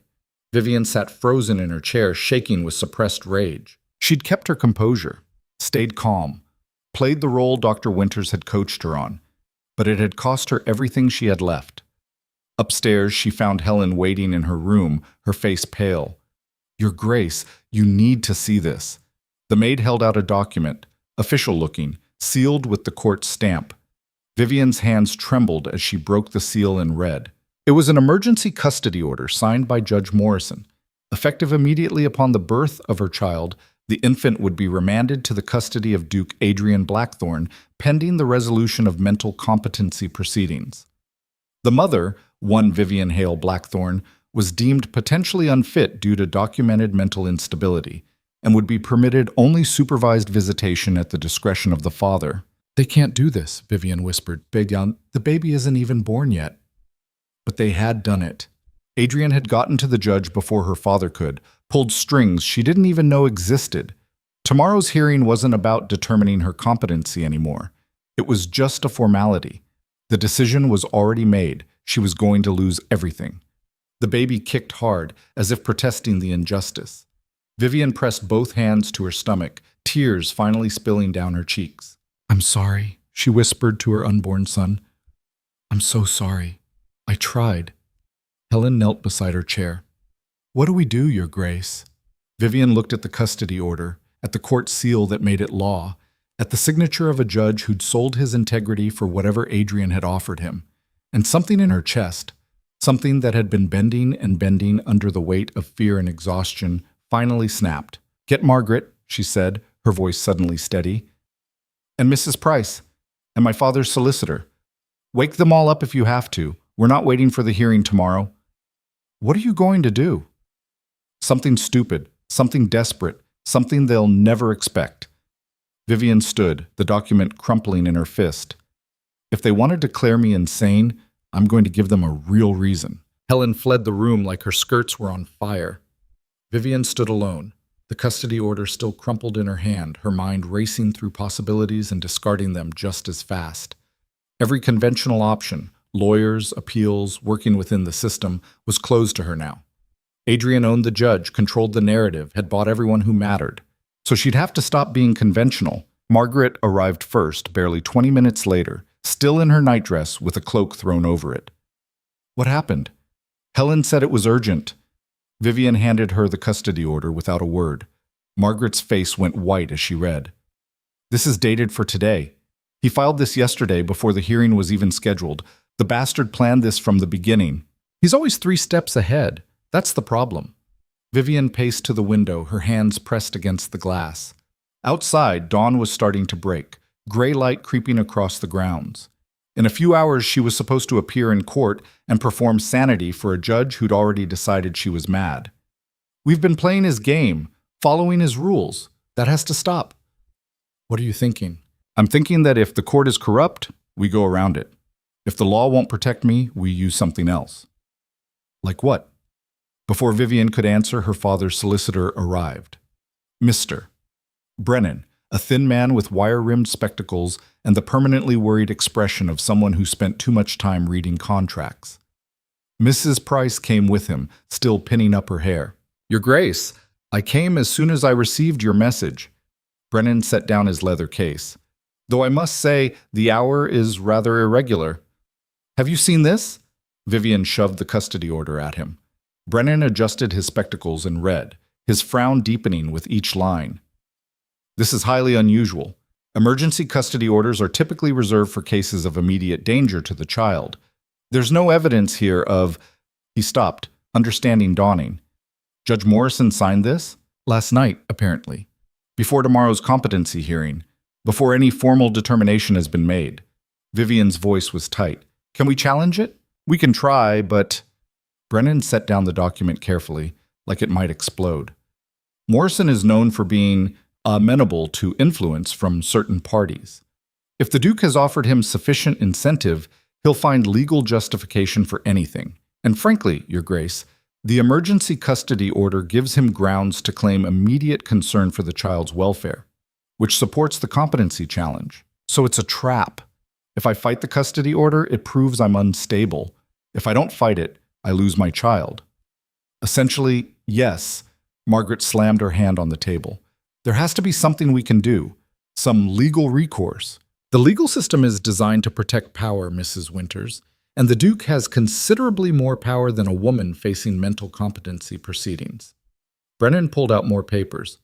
However, there is one option that might work. It's unconventional, possibly dangerous, and would require perfect timing.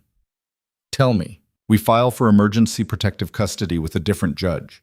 Someone outside of Morrison's circuit, someone the Duke hasn't gotten to yet. We claim that you're in immediate danger from your husband, which, given the conspiracy to imprison you, isn't false. If we can get a protective order issued before tomorrow's hearing, it might override Morrison's custody decision. Might? Vivian pressed.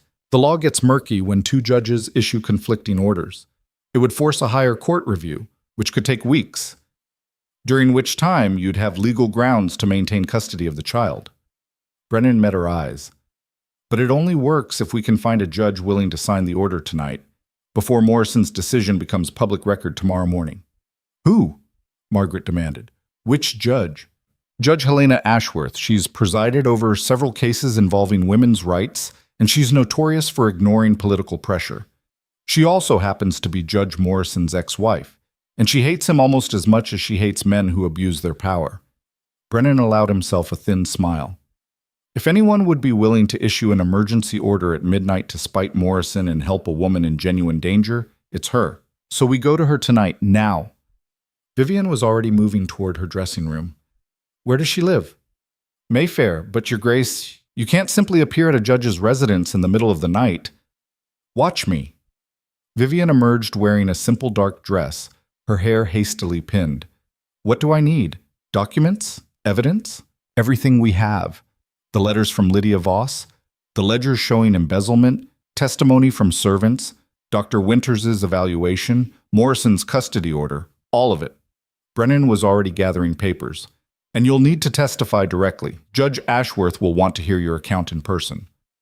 I can do that, Your Grace. If she refuses, if this doesn't work, Brennan hesitated. You'll have shown your hand. The Duke will know exactly what you're attempting, and he'll have time to counter it before the morning hearing. If I don't try, I've already lost.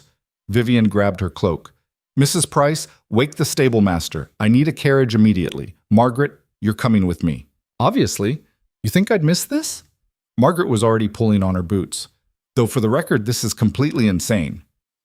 Good thing I'm about to be declared mad anyway. They left through the servants' entrance to avoid waking Adrian. The carriage was ready within 10 minutes, the horses stamping and snorting in the pre-dawn cold. Vivian climbed in with Margaret and Brennan, her heart hammering so hard she could feel it in her throat. The ride to Mayfair took 30 minutes that felt like hours. Vivian watched the empty streets roll past, gas lamps guttering in their posts, the city still mostly asleep. Somewhere in this same city, Adrian was probably lying next to Lydia, confident that tomorrow would bring his final victory. That Vivian would be declared incompetent, stripped of her rights, erased from her own child's life. He was wrong. Judge Ashworth's townhouse was dark when they arrived. But Brennan marched up to the door and knocked with the confidence of someone who'd done unreasonable things before. A bleary-eyed butler answered, took one look at Brennan's determined expression, and sighed. I'll see if her ladyship is receiving, though I doubt it, given the hour. They waited in the entrance hall, Vivian, Margaret, and Brennan standing in awkward silence, while somewhere upstairs, the butler presumably woke a judge to tell her she had midnight visitors. This was insane. Margaret was right. No sane person would... Mr. Brennan, a woman's voice, sharp and awake despite the hour. This had better be extraordinary. Judge Helena Ashworth descended the stairs in a dressing gown, her gray hair in a long braid over one shoulder. She was older than Vivian expected, maybe 60, with the kind of face that suggested she'd spent decades listening to lies and learning to spot them. Your Honor, I apologize for the intrusion, but we have a genuine emergency. Brennan gestured to Vivian. May I present the Duchess of Blackthorn? She's facing an unjust competency challenge and an illegal custody order, and we need your help. Judge Ashworth's eyes moved to Vivian, assessing. The Duchess of Blackthorn. I've been reading about you in the papers. Mad, aren't you? Paranoid delusions about your husband's perfectly reasonable concern for your welfare? Vivian's stomach dropped. Your Honor, I'm joking, child. Sit down before you fall over. The judge moved to a sitting room, gesturing for them to follow. I've also read the documents your husband's lawyers filed. Load of self-serving drivel, in my professional opinion. Now, what's this about an illegal custody order? Brennan handed over Morrison's document. Judge Ashworth read it in silence, her expression growing darker with each paragraph. Edgar issued this? Yesterday? She looked up. Before any competency hearing? Before any formal finding of unfitness? Yes, Your Honor. That manipulative bastard. Judge Ashworth set down the paper with a sharp snap. He's been taking bribes for years, but I thought even he had standards. Apparently not. Can you help us? Vivian asked. That depends. Are the allegations in these newspaper articles true? The affair? The conspiracy? All of it? Yes, Your Honor. I have evidence, letters, ledgers, testimony from former servants and former fiancés of my husband. He planned to have me declared insane and committed to steal my family's fortune and claim our child. Why should I believe you? You could be exactly what the papers say, a scorned wife making wild accusations. Vivian met the judge's eyes steadily. Because I have nothing to gain from lying. If I lose tomorrow's hearing, I lose everything, my freedom, my child, my identity. I wouldn't risk that on a fabrication. But my husband? He has everything to gain from silencing me. My dowry alone is worth £250,000. Judge Ashworth studied her for a long moment. Then she turned to Margaret. And you are? Margaret Winters, the Duchess's friend and co-conspirator in breaking into the Duke's study to steal the evidence. Margaret's smile was defiant. Also the one who delivered said evidence to the Times, in case you were wondering. I see. And you, Mr. Brennan? What's your stake in this midnight adventure? I represent Lord Hale, the Duchess's father. My stake is ensuring that the law is applied fairly, regardless of how much money or influence the opposing party has. Brennan pulled out more documents. I've brought everything we have, Your Honor. If you're willing to review it, I believe you'll find sufficient grounds for an emergency protective order. I'll determine what constitutes sufficient grounds. Thank you. But Judge Ashworth took the papers, settling into her chair. This may take a while. Someone make tea. They waited while the judge read. Vivian couldn't sit still. She paced the room, her hands constantly moving to her stomach where the baby rolled and kicked. Margaret watched her with worried eyes. Finally, after what felt like an eternity, Judge Ashworth set down the last document. Well, this is quite possibly the most egregious case of marital abuse and judicial corruption I've seen in 30 years on the bench. She stood, moving to her writing desk. I'm issuing an emergency protective order. The Duchess is to be considered at immediate risk of harm from her husband. She's granted temporary custody of the unborn child to be formalized upon birth. And Morrison's custody order is hereby stayed pending full judicial review. Vivian felt her knees nearly give out. Thank you so much. Don't thank me yet. This is a temporary measure. You'll still have to face the competency hearing, still have to prove you're of sound mind. But at least now you'll do it on equal footing instead of starting from a position of declared unfitness. Judge Ashworth signed the order with a flourish. I'm also requiring that the Duke maintain a distance of at least 100 yards from you until the hearing concludes. If he violates that, he'll be held in contempt. Can you do that? Margaret asked. Make him stay away from his own house? I can do quite a bit when presented with evidence of conspiracy and abuse. He can stay at his club or his mistress's townhouse. I don't particularly care which. The judge handed the order to Brennan. File this immediately when the courthouse opens, and get the Duchess somewhere safe. If Blackthorne is as desperate as these documents suggest, he won't take this well. I have rooms prepared at my father's estate, Vivian said. Good. Go there now. Don't wait for morning. Judge Ashworth fixed her with a stern look. And Duchess? When you testify tomorrow, tell the truth. All of it.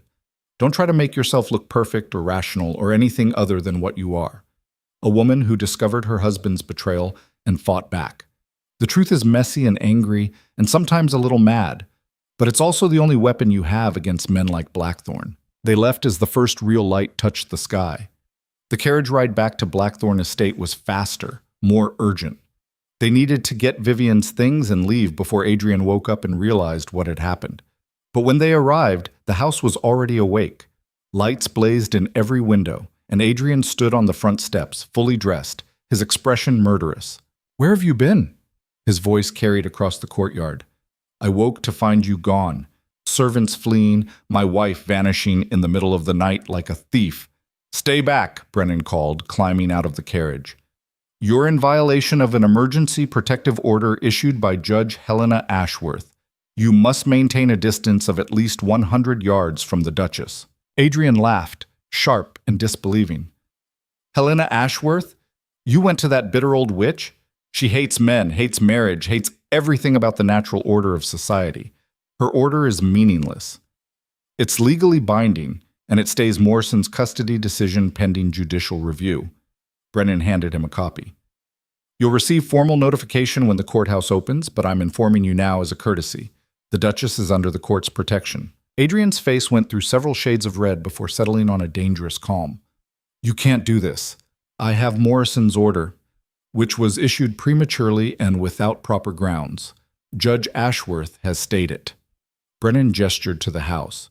"Now please step aside so the Duchess can collect her belongings, unless you'd like to add contempt of court to your growing list of legal problems." For a moment, Vivian thought Adrian might actually attack them, his hands clenched into fists, his whole body rigid with fury. Then Lydia appeared in the doorway behind him, her hand on his arm. "Adrian, don't! Let her go!" Lydia's voice was smooth, calculated. "She's digging her own grave. By tomorrow, Ashworth's order will be overturned, and she'll look even more unstable for running to a judge in the middle of the night." "Listen to your mistress," Margaret called sweetly. "She seems to be the smart one in this relationship." Adrian's jaw worked, but he stepped back. "Fine. Take your things. Run to your father like a child. But when I win tomorrow, and I will win, you'll regret every choice you've made." "I already regret one choice," Vivian said quietly. "Marrying you." She walked past him into the house, Margaret and Mrs. Price flanking her like guards. They moved quickly through the rooms, gathering the belongings Vivian would need: clothes, documents, personal items. Helen and 2 other servants had already packed their own things and were waiting by the servants' entrance. "We're ready when you are, Your Grace," Helen said. 20 minutes later, 3 carriages rolled down the drive away from Blackthorn Estate. Vivian sat in the first one, watching the house disappear behind them. Adrian stood on the steps beside Lydia, his silhouette dark against the lit windows. She'd won this round, gotten the protective order, escaped the house, preserved her legal standing for the competency hearing. But Adrian was right about one thing: the real battle was tomorrow, and she still had to prove she wasn't mad. Lord Hale met them at his estate with an army of servants and a determination Vivian hadn't seen from him in years. "You're safe here," he said, embracing her carefully. "No one gets past my gates without my permission." "Thank you, Father." "Don't thank me. This is my fault as much as anyone's. I should have protected you from the beginning." He guided her inside toward rooms that had been prepared. "Now get some rest. You have a few hours before we need to leave for the courthouse." But Vivian couldn't rest. She paced her old bedroom, the one she'd grown up in before the marriage, and tried to prepare for what was coming. Dr. Winters arrived at 7 to coach her one more time. "Remember, calm, direct, honest. Don't let them rattle you. Don't lose your temper no matter what they say." The doctor adjusted her notes. "And whatever you do, don't cry. Crying will be interpreted as emotional instability." "What if I need to cry?" "Then do it after the verdict." Dr. Winters' expression softened slightly. "I know what they're going to try. Character assassination, manipulation, making you doubt your own perceptions. But you're stronger than they think. Use that." At 9 o'clock, they left for the courthouse. Vivian wore a simple navy dress with minimal jewelry, nothing that could be construed as dramatic or attention-seeking. Her hair was pulled back severely. She looked like someone's governess, not a duchess. That was the point. The courthouse steps were packed with people. News of the hearing had spread, and it seemed like half of London wanted to watch the Mad Duchess either vindicate herself or fall apart. Reporters shouted questions as Vivian climbed the steps with her father and Brennan. "Is it true you broke into your husband's study? Did you really accuse the Duke of trying to murder you?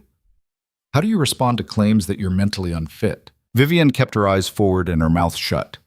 Inside, the courtroom was already packed. Adrian sat at the front with his lawyers. 3 of them, all expensively dressed. Lydia wasn't present, probably to avoid making the affair too obvious, but Lord Pemberton was there, and Lady Fenwick, and the Marquis of Ashford, all of them ready to testify against her. Judge Morrison presided from the bench, his expression already set in disapproving lines. He looked at Vivian like she was something distasteful he'd found on his shoe. We're here to determine the mental competency of Vivian Hale Blackthorne, Duchess of Blackthorne, he announced, who appears to have engaged in increasingly erratic behavior, including theft, slander, and filing frivolous legal claims against her devoted husband.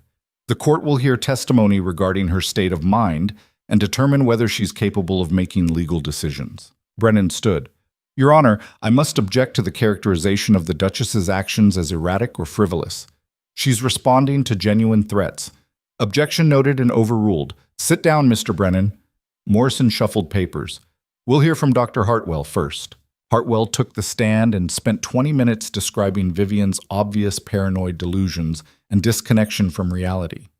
He referenced the evaluation from 2 days ago, twisting every answer she'd given into evidence of instability. She expressed beliefs that her husband was conspiring against her, Hartwell said, that respected members of society had been bribed, that doctors and judges were part of an elaborate plot.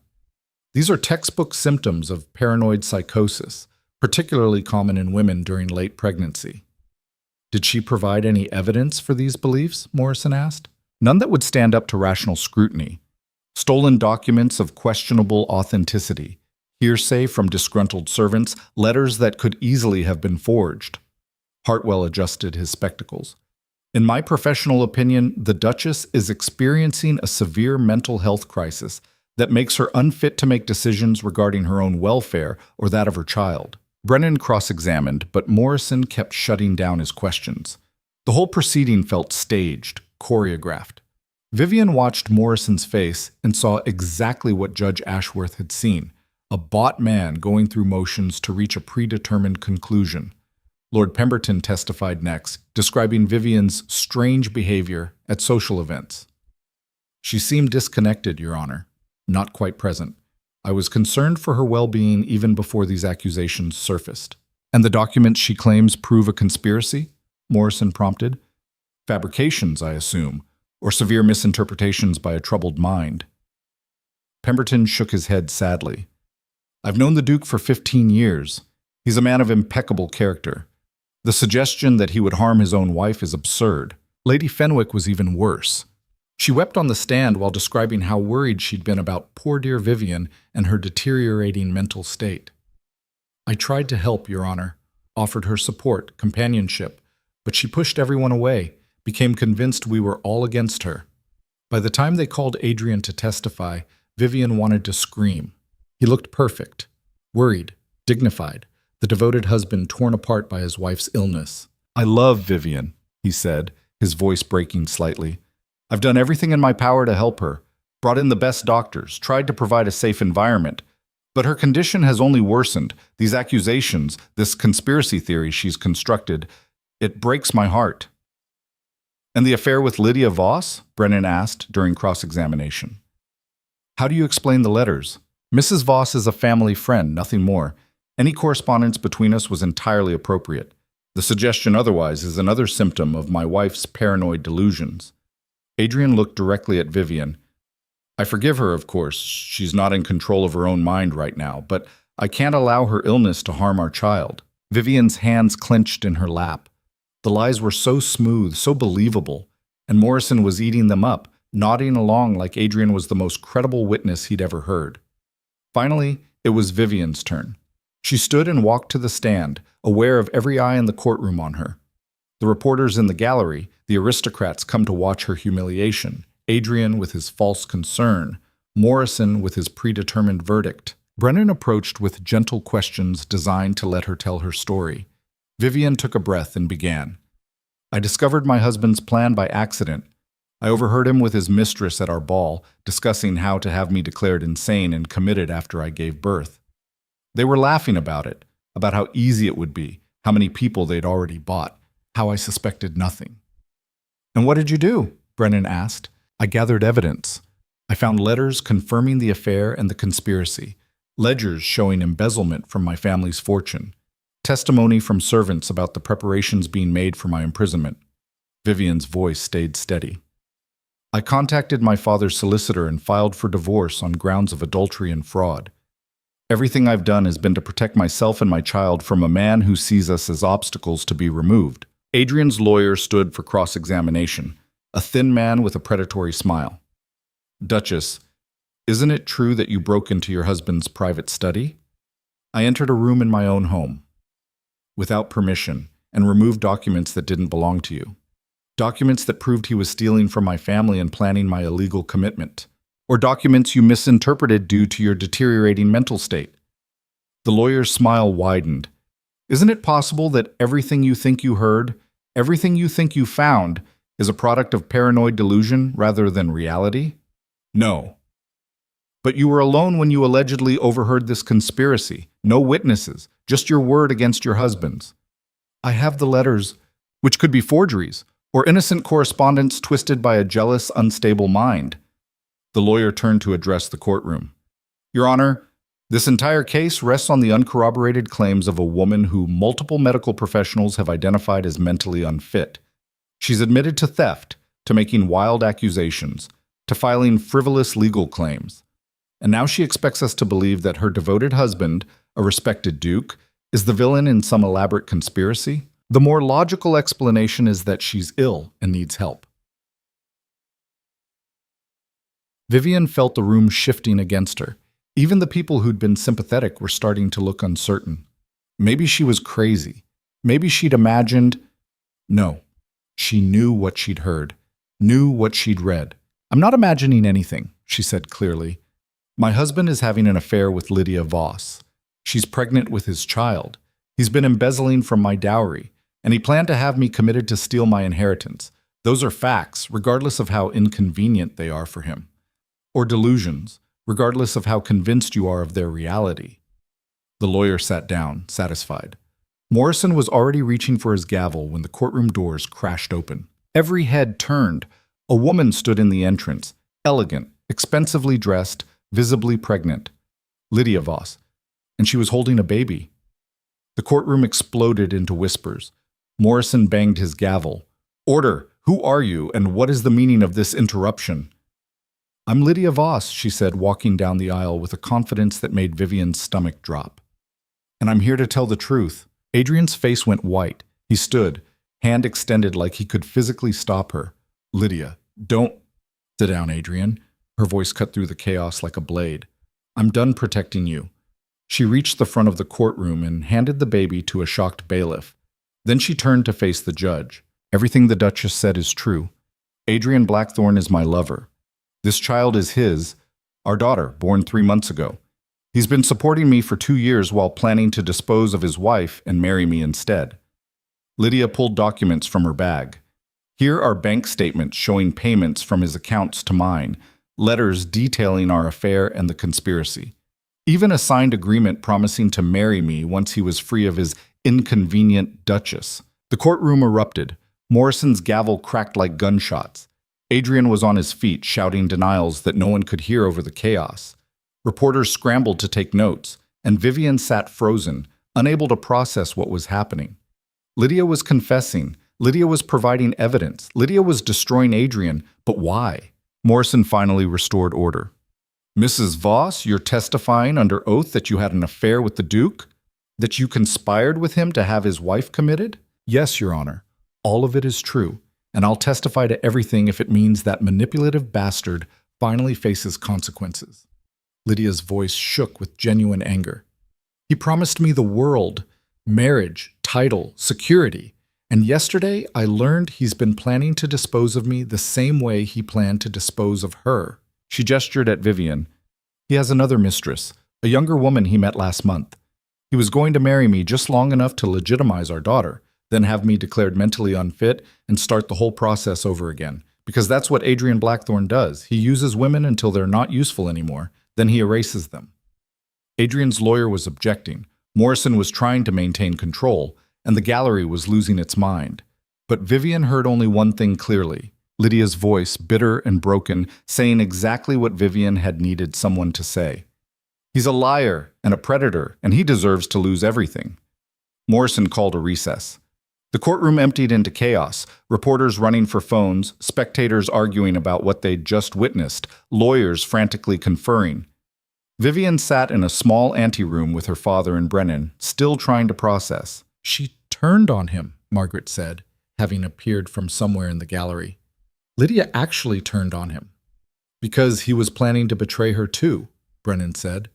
The oldest story in the world, honor among thieves works until there's no honor left.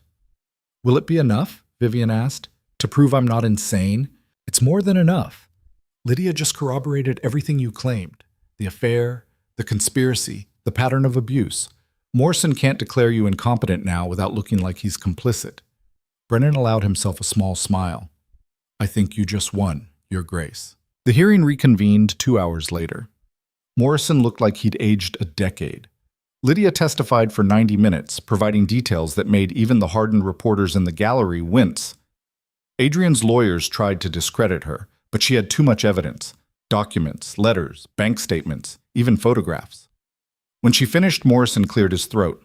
In light of new testimony and evidence, this court finds that the Duchess has been subjected to a genuine conspiracy involving adultery, financial fraud, and planned illegal commitment. Her actions in response to this conspiracy, while unconventional, were rational responses to a real threat. Therefore, I find Vivian Hale Blackthorne to be of sound mind and fully competent to make legal decisions. The gallery exploded in applause and shouts. Adrian sat frozen, his perfect mask finally shattered completely. Furthermore, Morrison continued, looking like the words were choking him, the emergency custody order issued 2 days ago is hereby vacated. The Duchess retains full custody of her unborn child, and I'm referring Duke Adrian Blackthorne to the prosecutor's office for investigation into conspiracy, fraud, and perjury. Vivian's father grabbed her hand. Margaret was crying. Brennan looked smugly satisfied. They'd won. Outside the courthouse, reporters swarmed. Vivian gave a brief statement, thanking the court, Dr. Winters, Judge Ashworth, and everyone who'd supported her. She didn't mention Adrian by name. She didn't need to. The papers would do that for her. That night, safe in her father's house, Vivian finally let herself cry. Not from sadness or fear, but from sheer exhausted relief. The baby kicked, strong and insistent, reminding her why she'd fought so hard. We did it, she whispered to her unborn son. We're free. Almost free. The divorce still had to be finalized. The custody arrangements formalized. Adrian's criminal charges pursued. But the battle that mattered, the one for her sanity, her autonomy, her right to exist, that battle was won. Margaret found her by the window, watching the city lights. Lydia's giving interviews to every paper that'll listen, Margaret said. Apparently she's writing a memoir, My Life with a Monster, or something equally dramatic. Good for her. Is it strange that she saved you in the end? Vivian considered. She didn't save me. She saved herself. I just benefited from her revenge. Still, without her testimony, we would have found another way. Vivian put her hand on her stomach, feeling her son move beneath her palm. I wasn't going to stop fighting, no matter what it cost. I know, Margaret smiled. That's why you won. The weeks that followed the competency hearing moved like a fever dream, too fast and too slow at the same time. Vivian's story spread through London like wildfire, mutating with each retelling. Some versions painted her as a tragic heroine, others as a vengeful harpy who'd destroyed a good man. The truth, as usual, lived somewhere messier than either extreme. Adrian disappeared from public view. His lawyers issued statements about false accusations and reviewing all legal options. But everyone knew he was finished. 3 of his fellow lords publicly distanced themselves from him. Lord Pemberton resigned from several boards to avoid the scandal. Even Lady Fenwick stopped giving interviews after reporters dug up her own history of ruined marriages and suspicious financial arrangements. The divorce moved forward with surprising speed once Adrian's lawyers realized they couldn't win. Brennan negotiated terms that gave Vivian everything: custody of the child, full restoration of her dowry, even the townhouse she'd never actually liked. Adrian kept Blackthorne Estate and the title, but little else. The Hale fortune reverted to her control, and the embezzled funds were frozen pending criminal investigation. He's broke, Margaret announced one afternoon, 3 weeks after the hearing. She'd arrived at Lord Hale's estate with the latest gossip and a box of expensive chocolates. Completely ruined, had to dismiss half his staff and close up most of the estate. Lydia's memoir deal paid her more than he's worth now. Vivian sat in the drawing room, her feet propped on an ottoman because her ankles had swollen to the size of melons. The baby was due any day, and her body felt like a siege engine under constant assault. I should feel vindicated. But you don't? I feel tired and huge and like I want this child out of me before I explode. Vivian shifted, trying to find a comfortable position. The vindication part seems less important when you can't see your own feet. Margaret laughed and broke off a piece of chocolate. Fair enough. Though, for what it's worth, you destroyed a corrupt duke and exposed a conspiracy. That's more than most people accomplish while 9 months pregnant. Most people have the sense not to declare war on their husbands while carrying their children. Most people are boring. The door opened and Helen appeared, looking flustered. Your Grace, there's someone here to see you. She says it's urgent. Who? Lydia Voss, ma'am. The room went silent. Margaret's chocolate stopped halfway to her mouth. Vivian felt her stomach clench, though that might have been the baby. Tell her I'm not receiving, Vivian said finally. I already told her that. She said she'd wait on the doorstep until you changed your mind, and she's very pregnant, ma'am. It seems cruel to make her stand. Vivian looked at Margaret, who shrugged. Your call, though I'm dying to know what she wants. Fine. Send her in. But stay with me, Margaret. I'm not doing this alone. Lydia entered with the careful movements of someone in their 8th month of pregnancy. She'd lost the polished elegance Vivian remembered from the ball. Her dress was simpler, her hair less elaborate. She looked tired and human and nothing like the confident mistress who'd mocked Vivian in the shadows. Thank you for seeing me, Lydia said quietly. I wasn't sure you would. I almost didn't. Vivian gestured to a chair. What do you want? Lydia sat with visible relief, one hand on her swollen stomach. To apologize. For all of it. The affair, the conspiracy, the things I said about you. I was cruel and selfish, and I justified it by telling myself you didn't matter. That you were just an obstacle. I was an obstacle. To you getting what you wanted. Yes. And I was too blinded by what I thought I wanted to see what Adrian actually was. Lydia's hand moved in slow circles on her belly. A predator. Someone who uses people and discards them. I thought I was different, special, the one woman who could actually hold his attention. Turned out I was just next in line. Why are you telling me this? Because you tried to warn me, in a way, by fighting back, by exposing him. And I ignored it because it was easier to see you as the problem. Lydia met her eyes. I'm sorry. You deserve better than what he did to you, better than what I helped him do to you. The apology sat between them, awkward and insufficient. Vivian wanted to throw it back, to tell Lydia that sorry didn't undo the conspiracy or the fear or the night spent wondering if she'd wake up in an asylum. But she also saw the fear in Lydia's eyes, the same fear she'd felt when she realized Adrian's promises were lies. What happened? Vivian asked. You were so confident at the ball. What changed? I found another woman's letters in his desk. Younger than me, prettier, more convenient. He was planning to marry me just long enough to legitimize our daughter, then do to me exactly what he tried to do to you. Lydia's laugh was bitter. I was so stupid. Thought I was his partner when I was just another temporary acquisition. So you destroyed him. So I saved myself. Same thing you did. Lydia shifted in her chair. The memoir is doing well. My publisher wants a second book. I'm making enough to support myself and my daughter without needing a man's money or title. It's terrifying and liberating in equal measure. I know the feeling. They sat in silence for a moment, two pregnant women who'd both loved and been betrayed by the same man. It should have made them enemies. Instead, it just made them tired. I didn't come just to apologize, Lydia said finally. I came to warn you. Adrian's not done fighting. His criminal trial starts next month, and his lawyers are planning to argue that you and I conspired to frame him, that we're both unstable women seeking revenge for imagined slights. That's insane. That's his last play. He can't win on facts, so he'll try to win on sympathy. The wrong duke, betrayed by his mad wife, and manipulative mistress. Lydia pulled documents from her bag. But I have more evidence. Letters he wrote to his other mistress, talking about how he planned to dispose of both of us. Bank records showing payments to Judge Morrison. Even testimony from his valet about the night he tried to force you to sign commitment papers. Vivian took the documents with shaking hands. Why are you giving these to me? Because we're stronger together than apart. He'll try to turn us against each other, make you doubt my testimony, make me doubt yours.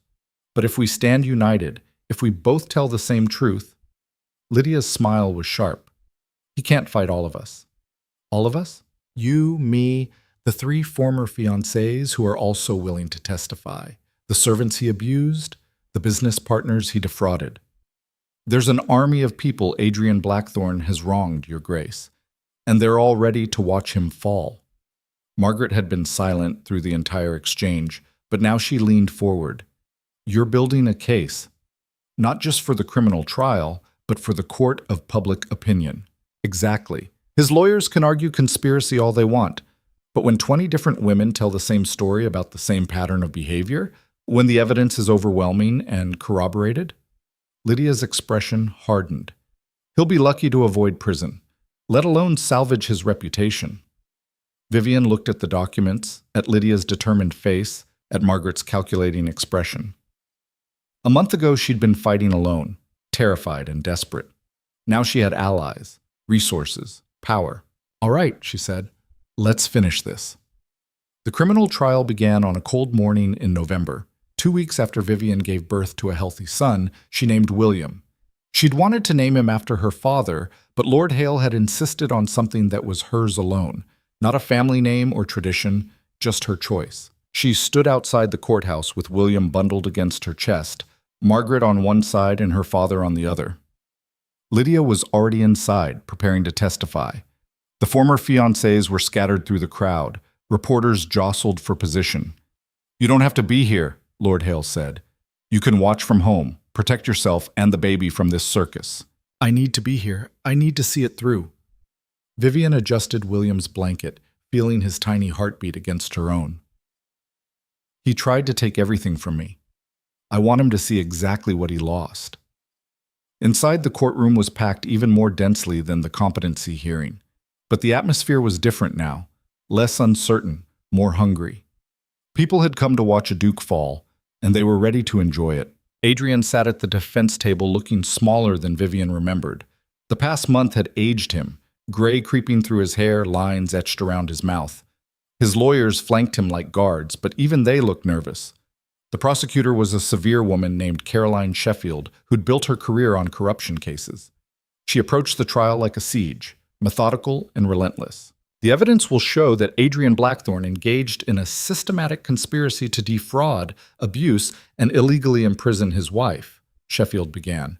That he bribed medical professionals, corrupted judicial proceedings, and embezzled hundreds of thousands of pounds from his wife's family fortune, and that when exposed, he attempted to silence witnesses and destroy evidence. She called Lydia first. Lydia testified for 3 hours, providing details that made the gallery gasp and the judge's expression darken. She had receipts for everything, dates, amounts, conversations. Adrian's lawyer tried to discredit her as a scorned mistress, but Sheffield had prepared her well. I was complicit in his crimes, Lydia said clearly. I don't deny that, but being his accomplice doesn't make me a liar. It makes me the best witness to what he's really capable of. The former fiancés came next, each telling similar stories: courtship, engagement, gradual isolation, then sudden broken engagements accompanied by rumors of mental instability.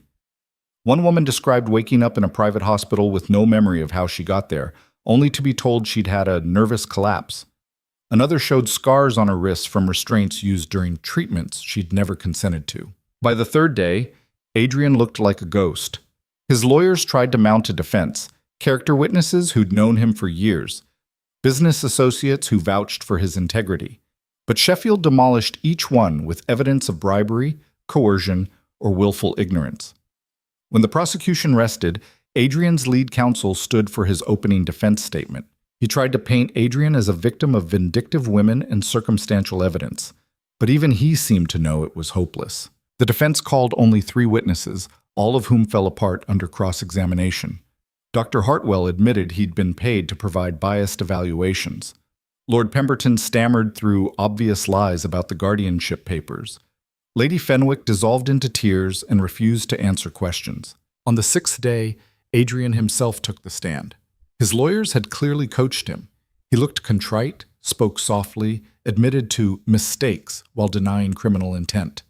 He claimed Lydia had seduced him, that the letters were exaggerated, that he'd only tried to help Vivian when she became unstable. Sheffield let him talk, let him weave his careful story. Then she pulled out the letters to his third mistress, the ones Lydia had provided, and read them aloud. Lydia is becoming tedious with her demands. Once the child is born and legitimized, I'll need to find a way to quietly dispose of her. Perhaps the same method I planned for V, too much trouble to maintain two unstable women. Sheffield looked up from the page. This was written 3 weeks before you claimed to be devoted to Mrs. Voss. Care to explain? Adrian's composure cracked. Those letters are private correspondence taken out of context. Context. Interesting word choice. Sheffield pulled out more documents. Let's talk about context.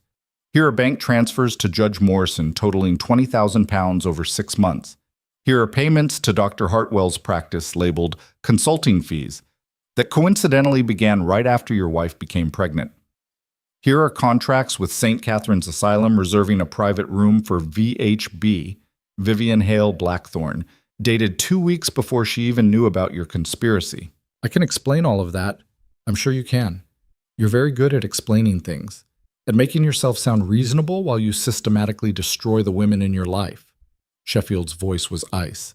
But explanations don't change facts, and the facts show that you're a predator who used wealth and position to abuse vulnerable women while the law looked the other way. The trial lasted 2 weeks. The jury deliberated for 4 hours. When they returned, the foreman's voice was steady and certain. On all counts of conspiracy, fraud, bribery, and attempted illegal imprisonment, guilty. The courtroom erupted. Adrian's face went white. His lawyers immediately began filing appeals, but everyone knew it was over.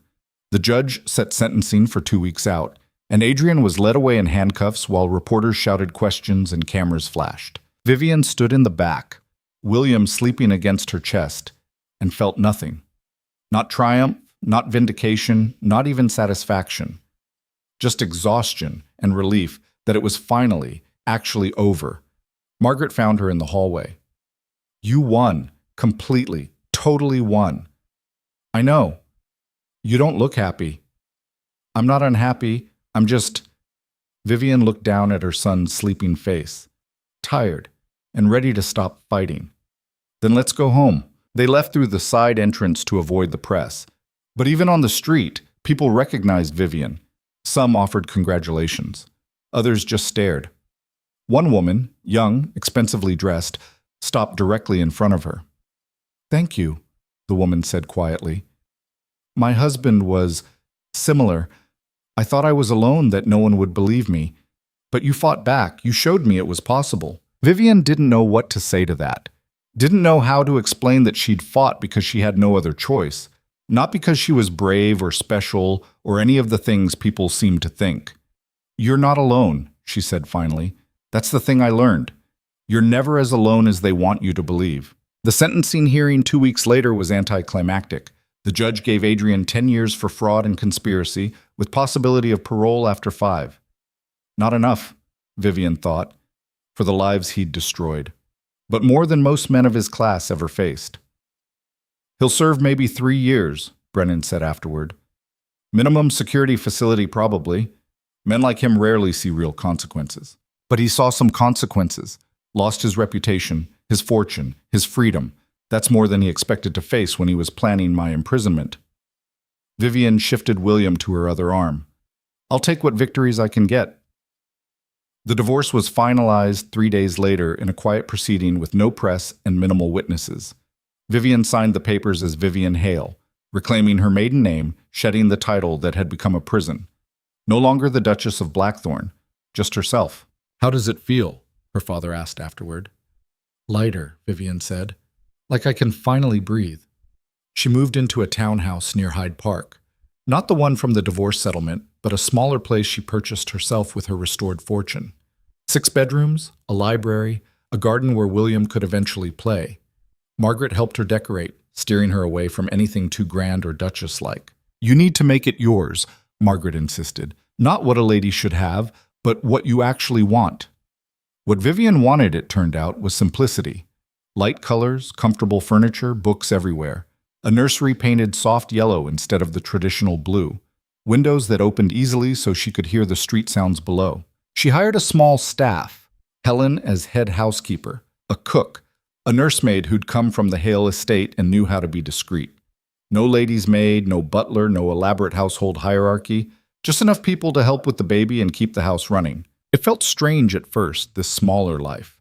No balls to attend, no social calendar to manage, no performative duchess duties.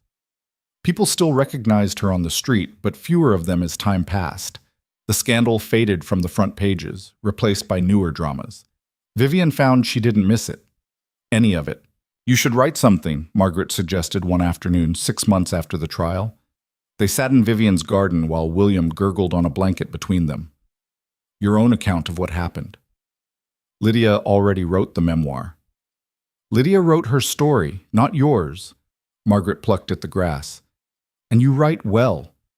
I've read your letters. You could tell it properly, not the sensationalized version the papers sold. Who would want to read it? Every woman who's ever felt powerless. Every person who's wondered if fighting back is worth it. Margaret stopped, looking at her seriously. "You changed things, Vivian. Women are questioning their marriages now, demanding prenuptial agreements, pushing back against men who treat them like property. You started something." "I just survived."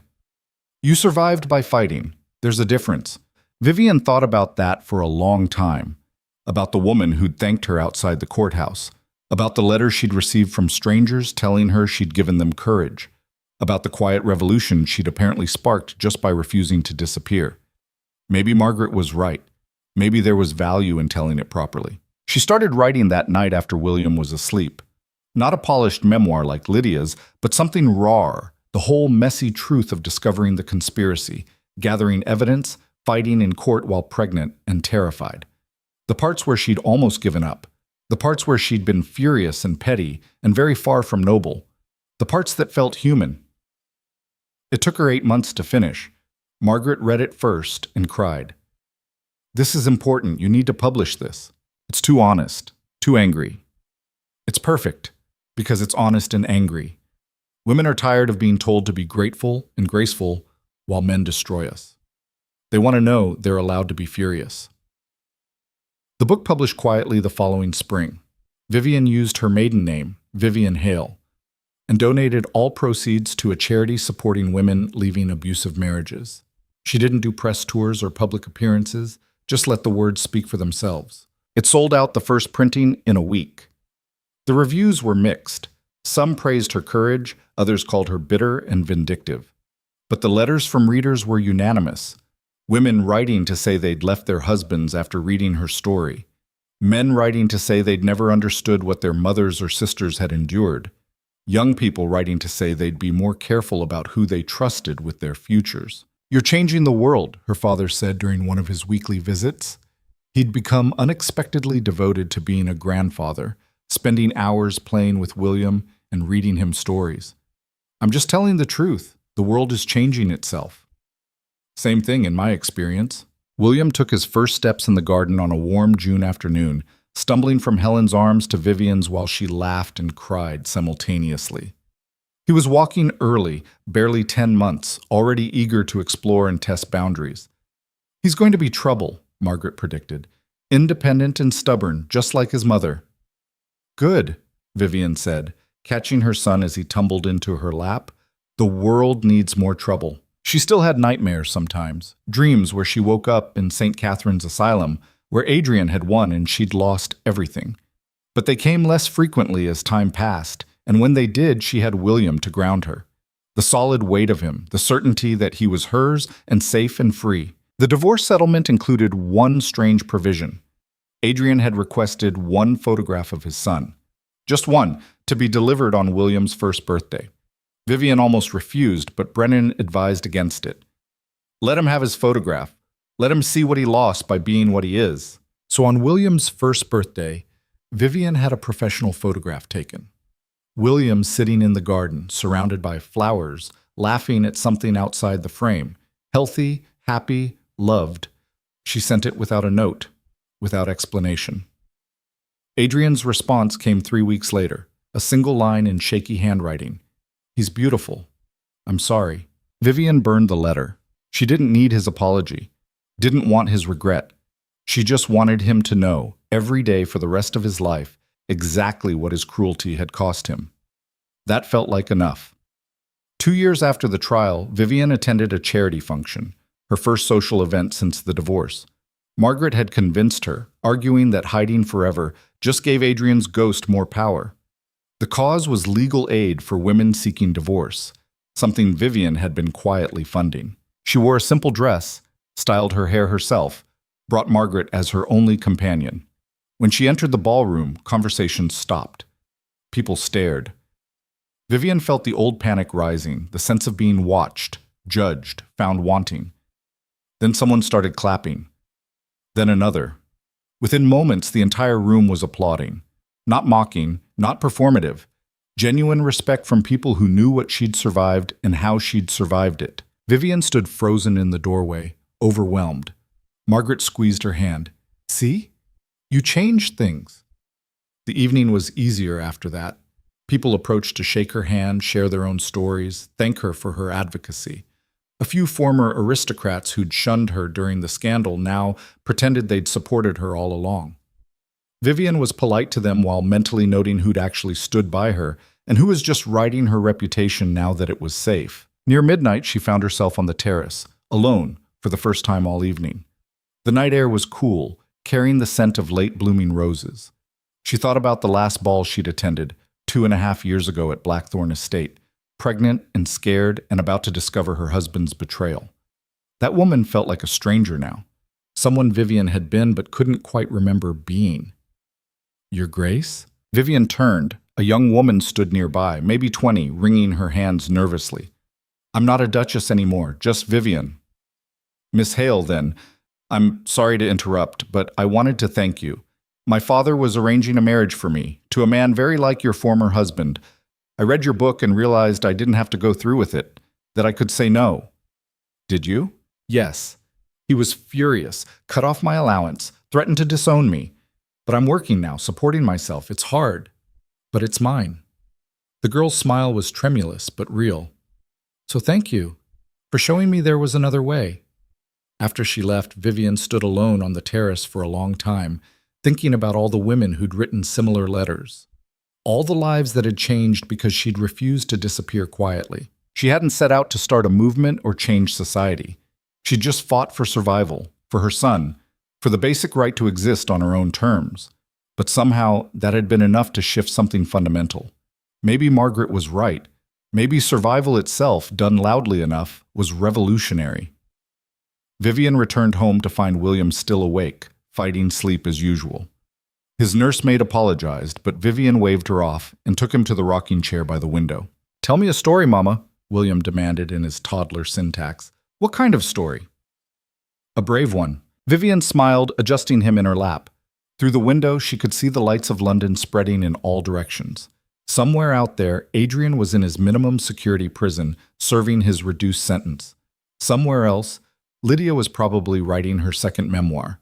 And scattered throughout the city and beyond were women who'd read Vivian's book and decided to fight back against their own monsters. Once upon a time, she began, there was a woman who everyone thought was weak. They dressed her in silk and told her to smile and thought she'd never question anything. But they were wrong. William settled against her, his breathing evening out. Vivian kept talking, telling him a story about courage and survival and refusing to be erased. Not a fairy tale with princes and happily ever afters.